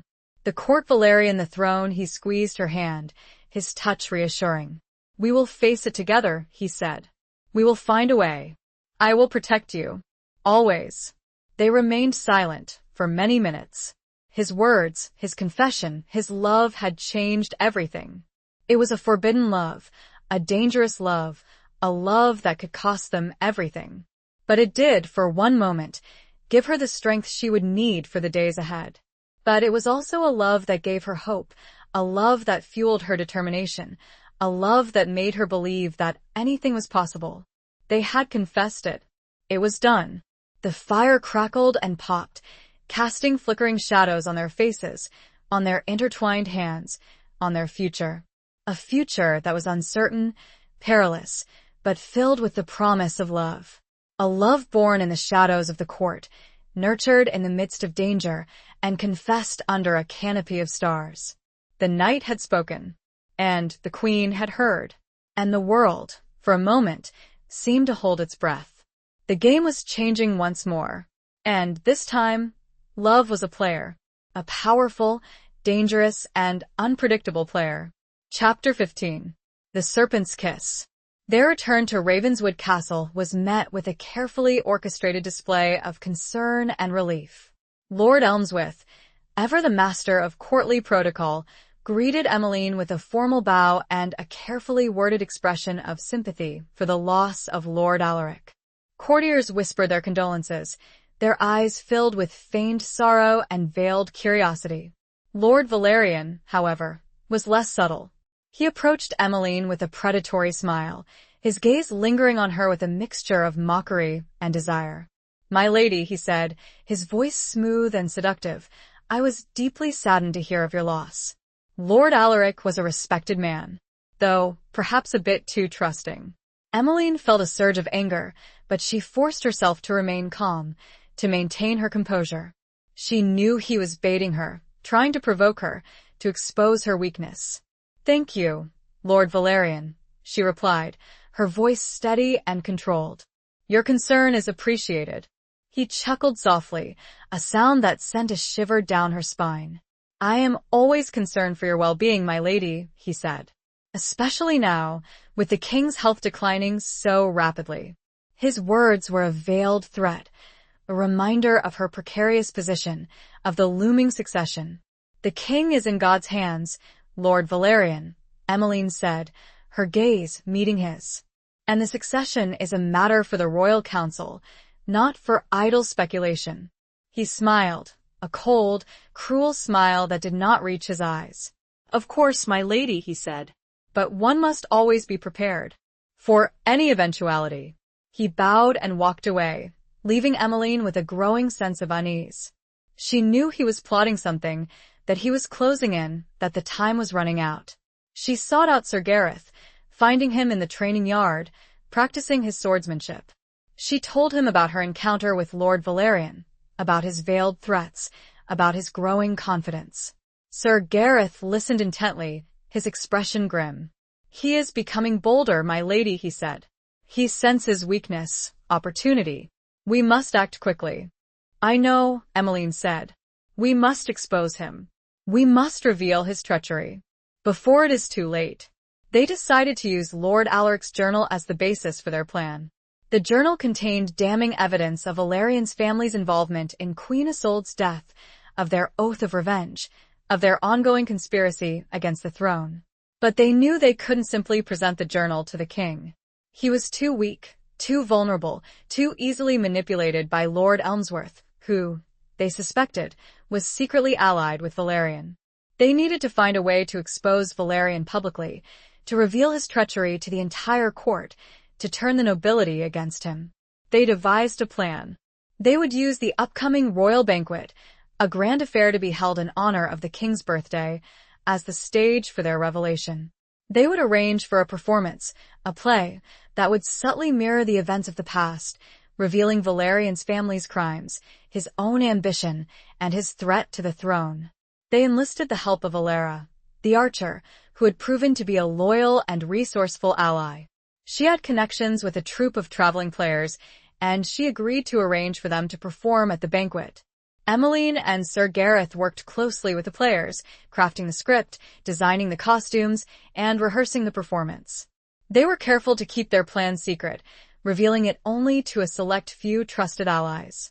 As the day of the banquet approached, the tension at court grew palpable. Everyone sensed that something was brewing, that a storm was coming. Lord Valerian, increasingly confident, moved through the court with an air of arrogance, his smile smooth and charming, his eyes cold and calculating. He seemed to anticipate his victory, to savor his impending triumph. On the evening of the banquet, the great hall was transformed into a scene of opulent splendor. Tables were laden with food and wine, music filled the air, and the courtiers, dressed in their finest attire, gathered to celebrate the king's birthday. Emmeline, dressed in a gown of royal purple and gold, sat at the high table alongside her father, the king. He was weak, his strength fading, but his eyes were fixed on her, filled with a mixture of pride and fear. Lord Valerian sat across from her, his gaze lingering on her with a mixture of desire and contempt. He raised his glass in a toast, his voice carrying across the hall. "To the king," he said, his voice smooth and resonant. "May he live long and prosper, and may his heir follow in his footsteps." The courtiers echoed his toast, their voices a chorus of feigned loyalty and hidden agendas. Emmeline met Valerian's gaze, her own eyes narrowed. "To the king," she replied, her voice steady and clear. "And to justice." A hush fell over the hall, a moment of tension, a premonition of what was to come. Then the performance began. The players, dressed in elaborate costumes, enacted a scene that subtly mirrored the events of the past, the rebellion, Queen Isolde's death, and the rise of a treacherous nobleman. The audience watched with rapt attention, their faces reflecting a mixture of curiosity, understanding, and growing unease. As the play progressed, the parallels to Valerian's family, to his own ambition, became increasingly clear. The whispers began, the murmurs of suspicion, the dawning realization. Valerian, initially amused by the performance, gradually became agitated. His smile faded, his eyes narrowed, his composure cracked. The climax of the play depicted the treacherous nobleman, revealed as the murderer of the queen, being confronted by the rightful heir, a young woman of courage and determination. The audience gasped, their eyes fixed on Emmeline, then on Valerian. The truth was out. Valerian rose from his seat, his face contorted with rage. "This is treason," he shouted, his voice echoing through the hall. "Lies. Slander." But it was too late. The seeds of doubt had been sown. The courtiers, their faces pale and shocked, turned away from him, their loyalty shattered. Sir Gareth stepped forward, his hand on the hilt of his sword. Lord Valerian, he said, his voice ringing with authority, you are under arrest. For treason, for conspiracy, and for the murder of Queen Isolde.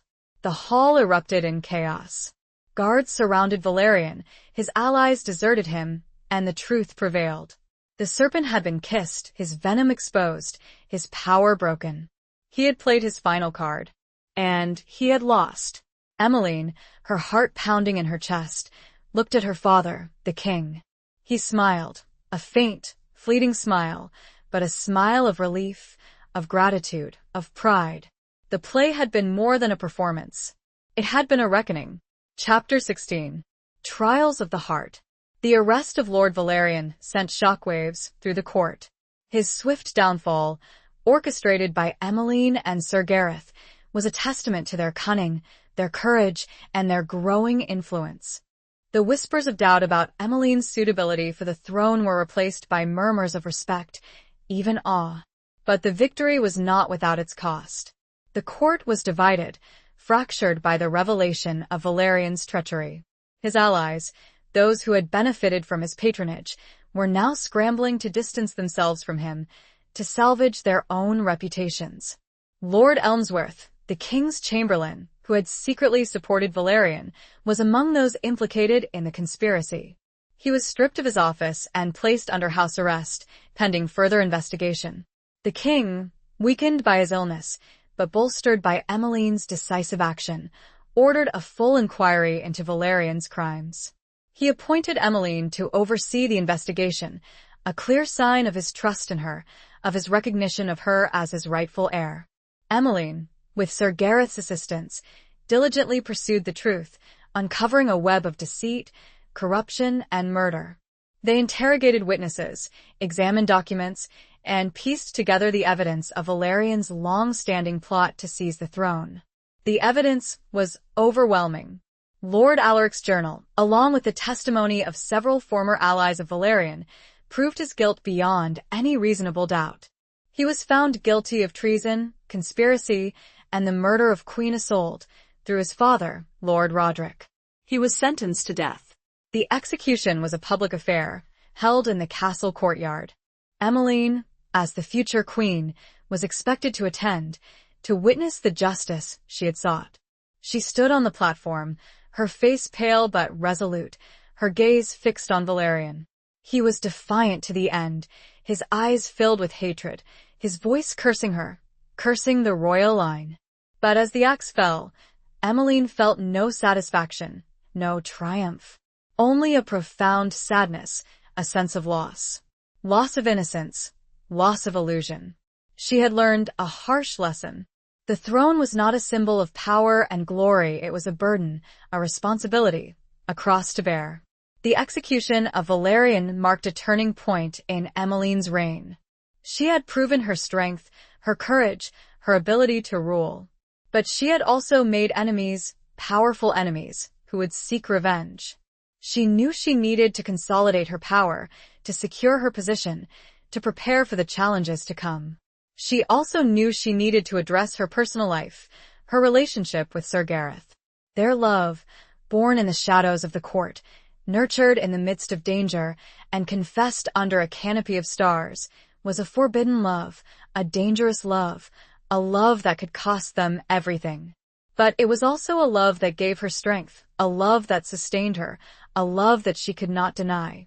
One evening, as they walked in the castle gardens, the scent of roses filling the air, Emmeline turned to Sir Gareth, her gaze meeting his. "Gareth," she said softly, we must talk." He nodded, his expression somber. "I know, my lady," he said. "About us." "We cannot continue like this," Emmeline said. "The court, the kingdom, they expect me to marry. To secure the succession." "I know," Sir Gareth said, his voice filled with resignation. "And I am not a suitable match. I am a knight, not a king." "You are everything to me," Emmeline said, her voice trembling slightly. "But I am the queen. I have a duty." "And I will serve you," Sir Gareth said. "Always. As your knight, as your protector, as your friend." Emmeline felt tears welling up in her eyes. She knew he was right. Their love was impossible. but she couldn't bear to lose him. "Gareth," she said, her voice choked with emotion, I cannot imagine my life without you."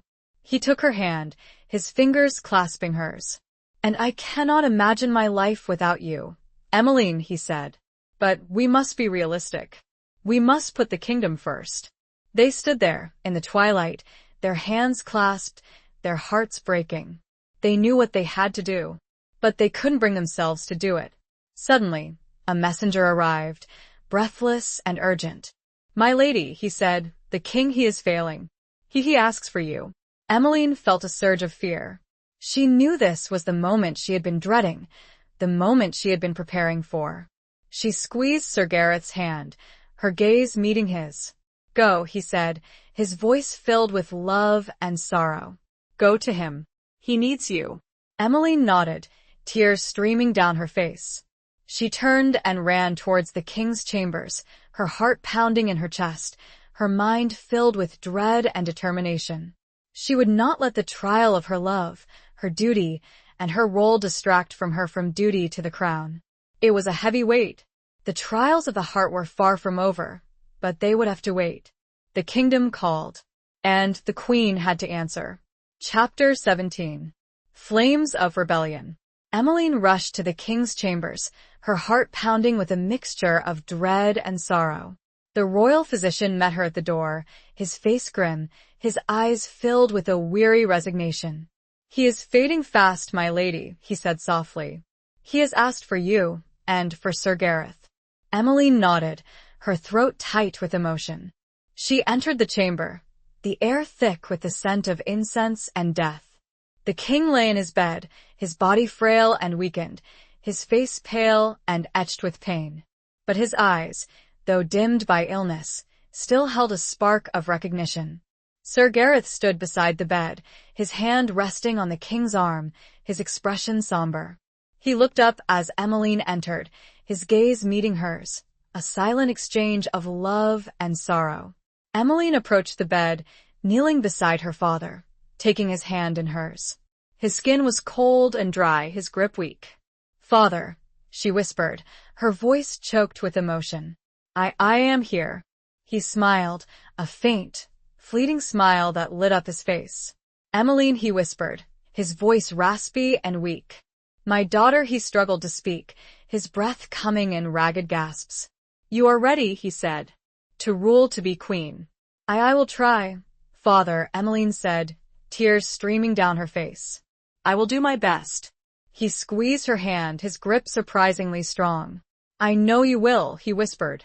"You have your mother's strength, your mother's courage." He turned his gaze to Sir Gareth, his eyes filled with gratitude.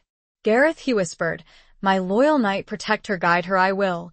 "Your Majesty," Sir Gareth said, his voice firm despite the emotion that choked him.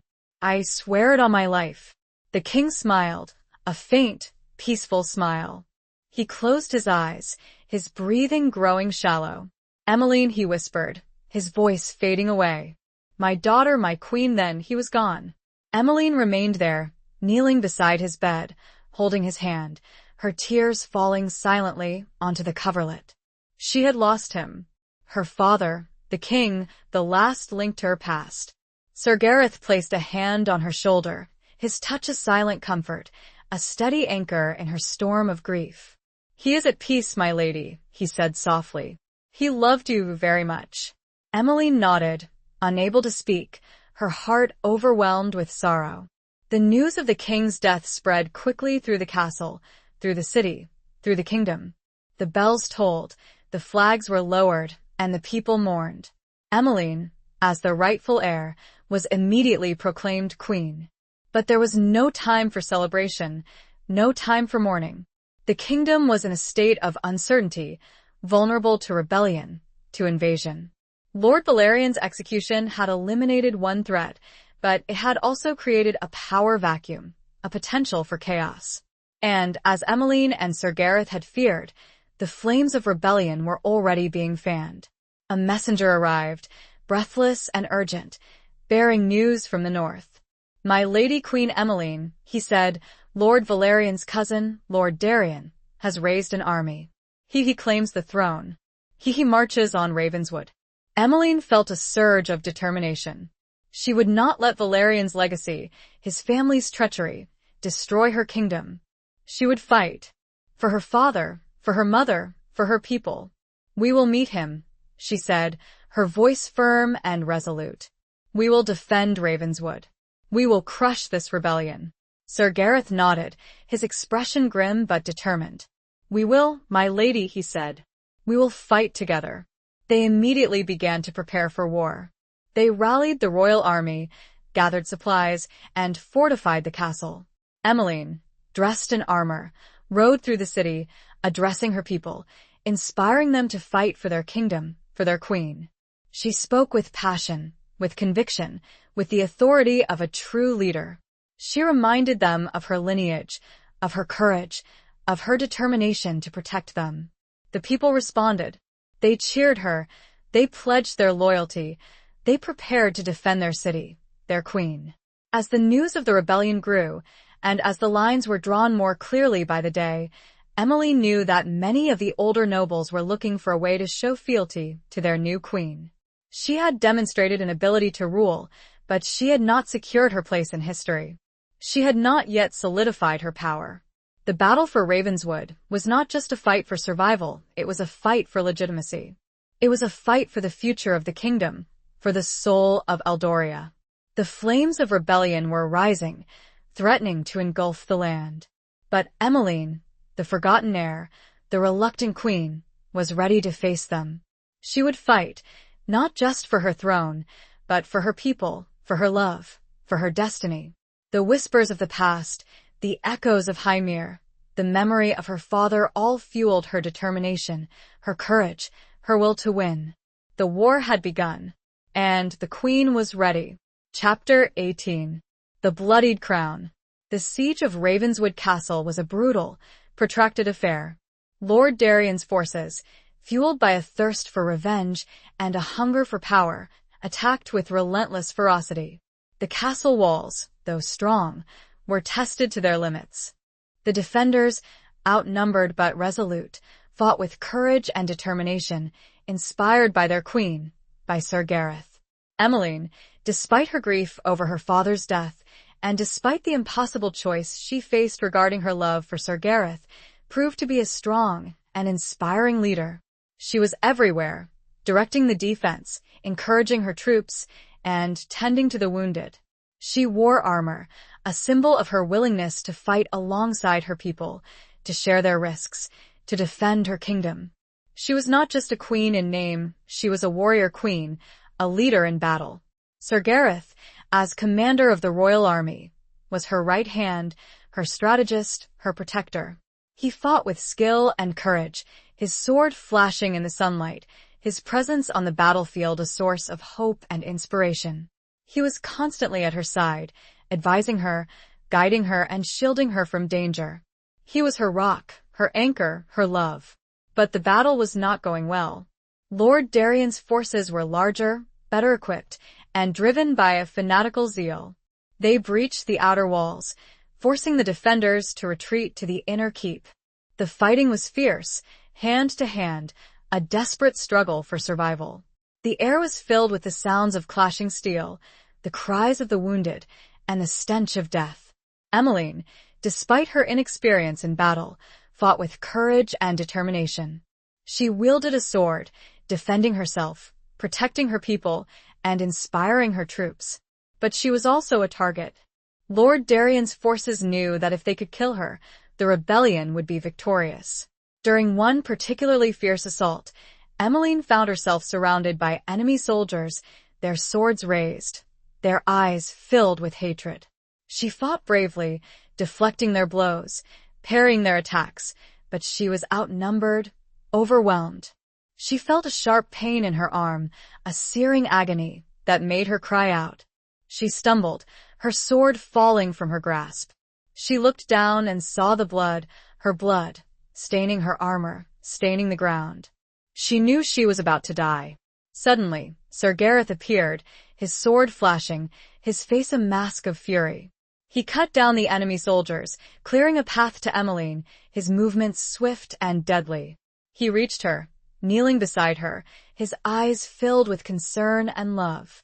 "Emmeline," he cried, his voice hoarse with emotion. "Are you all right?" She looked at him, her vision blurring, her body shaking. "Gareth," she whispered, her voice weak. He lifted her in his arms, carrying her away from the fighting towards the relative safety of the castle keep. "Hold on, Emmeline," he said, his voice filled with urgency. "Hold on for me." He carried her to the royal physician, who quickly tended to her wound. It was deep, but not fatal. As she lay there, recovering from her injury, Emmeline realized the gravity of the situation. The battle was turning against them. Ravenswood was about to fall. She knew she had to do something drastic, something desperate. She summoned Sir Gareth, her face pale but resolute. "Gareth," she said, we cannot win this battle." "Not this way." "I know, my lady," he said, his expression grim. "But what can we do?" "We must escape," Emmeline said. "We must rally our forces. We must fight another day." Sir Gareth hesitated, his gaze searching hers. "Escape? But the castle will fall," Gareth, Emmeline said. "And the people will be slaughtered. We must save ourselves to save them." He knew she was right. It was a bitter pill to swallow, a humiliating retreat. But it was the only way. They devised a plan. They would use a secret passage, a hidden tunnel that led from the castle keep to the outside world. They would gather a small group of loyal soldiers, and they would slip away under cover of darkness. The escape was perilous, fraught with danger. They had to avoid Lord Darien's patrols, navigate the treacherous tunnel, and reach safety. But they succeeded. They emerged from the tunnel, into the cold night air, leaving behind the burning castle, the sounds of battle, the screams of the dying. Emmeline looked back at Ravenswood, her heart filled with sorrow and rage. She had lost her home, her castle, her kingdom. But she had not lost her hope. She had not lost her determination. She had not lost her love. She turned to Sir Gareth, her gaze meeting his. "We will return," she said, her voice firm and resolute. "We will reclaim our kingdom. We will avenge our people. We will win." He nodded, his expression grim but determined. "We will, my lady," he said. "We will fight together. Until the end." The bloodied crown had been taken, but the queen remained, and she would not rest until it was returned to its rightful owner, to her. The flames of rebellion had engulfed Ravenswood, but they had not extinguished the fire in Emmeline's heart. The war was far from over. Chapter 19. A Promise Forged. The escape from Ravenswood Castle marked a turning point in the war.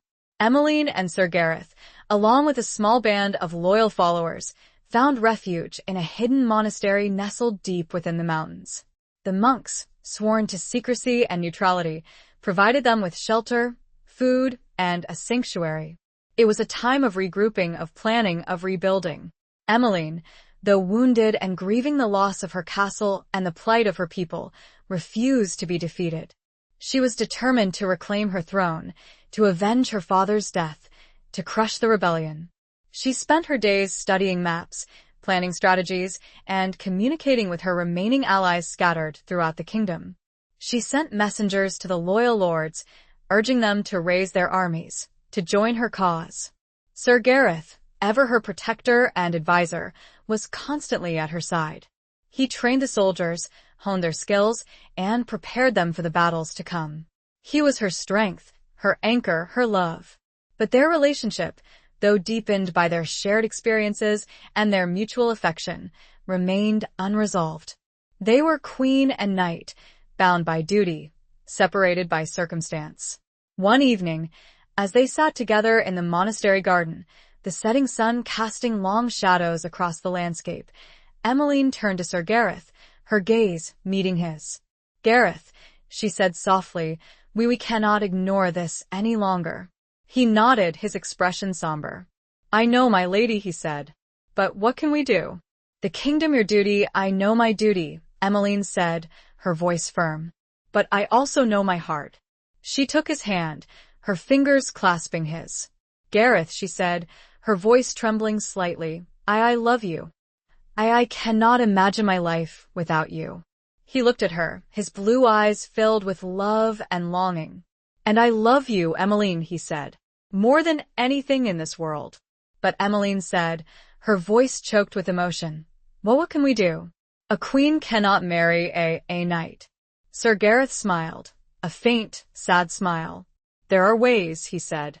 "There have been precedents. Queens have married commoners before. But the court, the nobility, they would never accept it," Emmeline said. "They will if you make them," Sir Gareth said, his voice gaining strength. "You are the queen. You have the power. You can make your own choices." Emmeline hesitated, her mind racing. She knew he was right. She was the queen. She had the authority. But it was a dangerous path, a path that could lead to more rebellion, more bloodshed. I don't know, Gareth," she said. I fear what it might cost." He squeezed her hand, his touch reassuring. "We will face it together," he said. "Whatever the cost. I will be by your side. Always." His words, his unwavering loyalty, his love gave her strength. She made her decision. "Then I will do it," she said, her voice firm and resolute. "I will marry you, Gareth. I will make you my king." He looked at her, his eyes filled with astonishment and joy.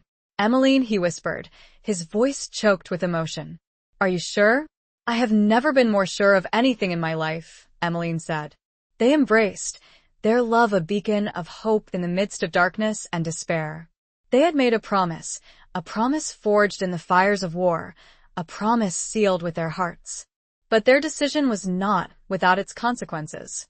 News of Emmeline's intention to marry Sir Gareth, a commoner, spread quickly through the kingdom, causing shock and outrage among some of the nobility. Some saw it as a betrayal of tradition, a weakening of the royal line, a threat to their own power. Others saw it as a sign of Emmeline's strength, her independence, her willingness to defy convention. The lines were drawn. The kingdom was divided. Again. But Emmeline was not deterred. She had made her choice. She would marry the man she loved, and she would face the consequences together. She summoned her loyal supporters, the lords and ladies who had remained faithful to her, and she announced her decision. There was resistance, opposition, even threats. But Emmeline, with Sir Gareth at her side, stood firm. She spoke with passion, with conviction, with the authority of a true queen. She reminded them of her lineage, of her courage, of her commitment to her people. She spoke of her love for Sir Gareth, of his loyalty, of his strength. She argued that a king was not defined by his birth, but by his character, by his ability to rule, by his love for his kingdom. Gradually, she won them over. Some were swayed by her arguments, others by her power, others by their own self-interest. In the end, the majority of the nobility accepted her decision, albeit reluctantly. They recognized her authority, her strength, and the inevitability of her choice. The promise had been made, and the queen would keep it, no matter the cost. The monastery, a place of peace, had become a crucible, forging a new future, a new kingdom, and a new love. The war was far from over, but a different battle had been won. A battle of the heart. Chapter 20. The Dawn of Kings. The final battle against Lord Darien's forces took place on the plains of Eldoria, a vast, open expanse that had witnessed countless conflicts throughout history. Emmeline, now openly acknowledged as queen and with Sir Gareth as her betrothed, led her army with a courage and determination that inspired her troops and struck fear into the hearts of her enemies. She had spent weeks rallying support, gathering forces from the loyal lords who had accepted her decision to marry Sir Gareth. The monks of the hidden monastery, though sworn to neutrality, had provided invaluable assistance, offering supplies, medical care, and their prayers. The two armies met at dawn, the rising sun casting a blood-red glow across the battlefield. The air was thick with tension, with the anticipation of violence, with the smell of fear. Emmeline, dressed in shining armor, rode at the head of her troops, her banner, the golden lion rampant on a field of azure, fluttering in the breeze. Sir Gareth rode beside her, his own armor gleaming, his sword held high, his eyes fixed on the enemy. Lord Darien, A hulking figure in black armor, led his forces with a ruthless ferocity, his ambition fueled by revenge and a desperate hunger for power. He saw Emmeline, his cousin, his rival, and a sneer twisted his lips. The battle began with a clash of steel, a deafening roar that echoed across the plains. The two armies collided, a maelstrom of violence, of death, of desperate struggle. Emmeline fought with the courage of a lioness, her sword flashing in the sunlight, her movements swift and deadly. She was not just a queen, she was a warrior, defending her kingdom, her people, her love. Sir Gareth fought beside her, protecting her, guiding her, and inspiring her troops. He was her shield, her sword, her king in waiting.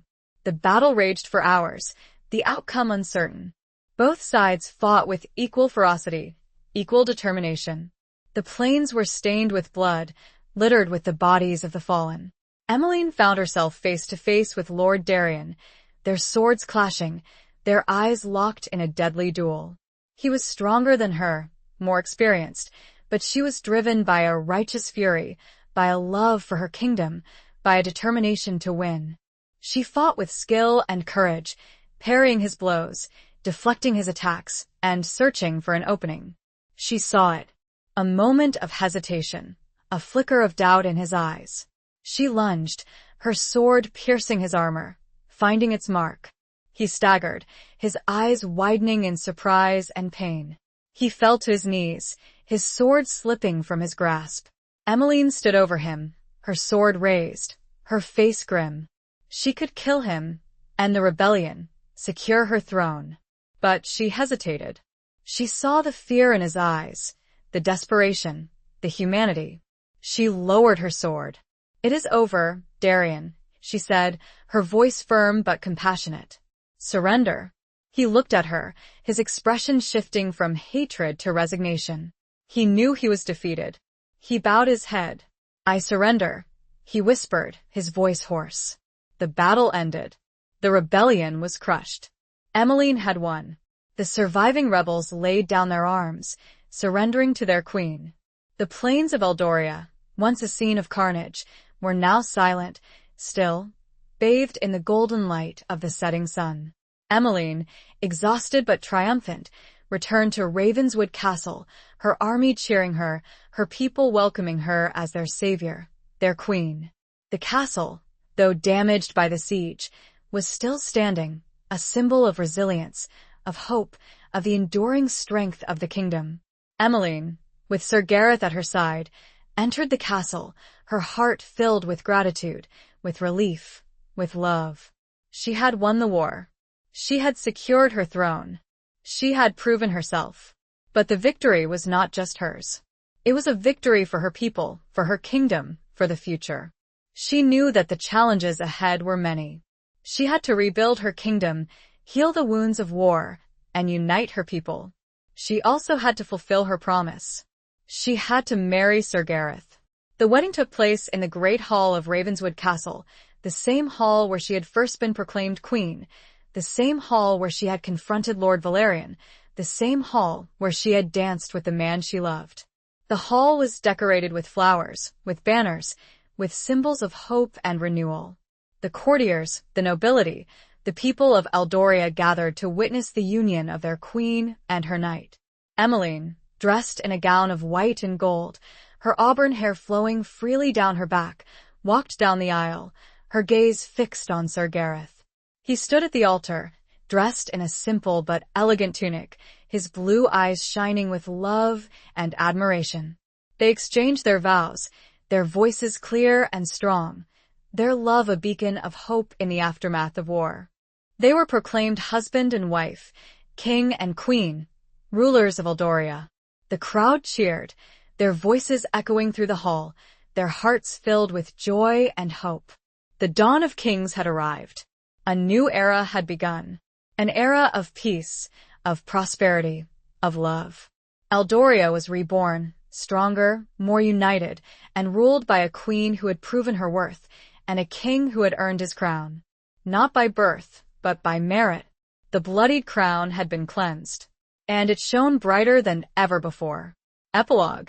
The years that followed the war were a time of rebuilding, of healing, and of transformation. Emmeline and Gareth, ruling together as queen and king, proved to be wise and just monarchs, their love for each other mirroring their love for their kingdom. Ravenswood Castle, once a symbol of conflict and division, was restored to its former glory, becoming a beacon of hope and prosperity. The wounds of war, both physical and emotional, gradually healed, replaced by a sense of unity and shared purpose.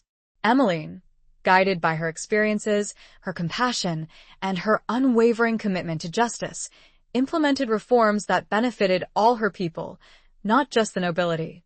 She established schools, hospitals, and programs to aid the poor and the disadvantaged. Gareth, drawing on his military expertise and his innate sense of fairness, reorganized the army, ensuring its loyalty and its effectiveness. He also established a system of laws that were just and equitable, protecting the rights of all citizens, regardless of their social status. Together, they fostered a culture of peace, of tolerance, and of mutual respect. The divisions that had once plagued the kingdom, the rivalries that had fueled rebellion, were replaced by a sense of common identity, a shared destiny. Their love, once a forbidden secret, became a symbol of hope and inspiration for their people. It demonstrated that love could transcend boundaries, that social status was not a barrier to happiness, that true love could conquer all. They had children, a son and a daughter, who inherited their parents' best qualities: Emmeline's courage and compassion, Gareth's strength and integrity. The succession was secured, the future of the kingdom assured. Emmeline often thought back to her life at Highmere, to the simple existence she had once known, to the man who had raised her, Lord Alaric. She remembered his love, his sacrifice, his secrets.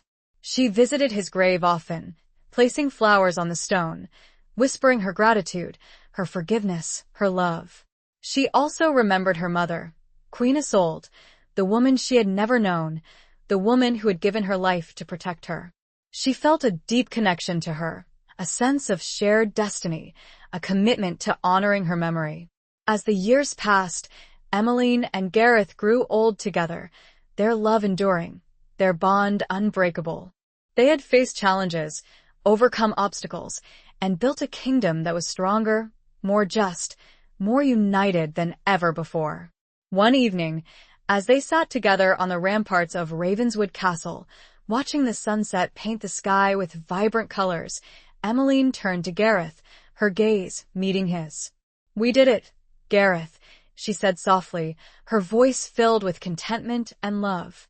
"We built a better world." He smiled, his blue eyes, though dimmed by age, still shining with love and admiration. "We did, my love," he said. Together, they held hands, their fingers intertwined, their hearts one. They had lived a life filled with adventure, with danger, with love. They had been through a war, a rebellion, a transformation. They had risen from obscurity to power, from fear to courage, from loneliness to love. They were the forgotten heir and the loyal knight, the queen and the king. They were Emmeline and Gareth. And their story, a story of love, of courage, of destiny, would be told for generations to come. The story of Eldoria was their story. And their story was the story of Eldoria, a land reborn, healed, and united, under a sky painted with the colors of a love that had conquered all. The sun set on their reign, but their legacy would live on forever. The end.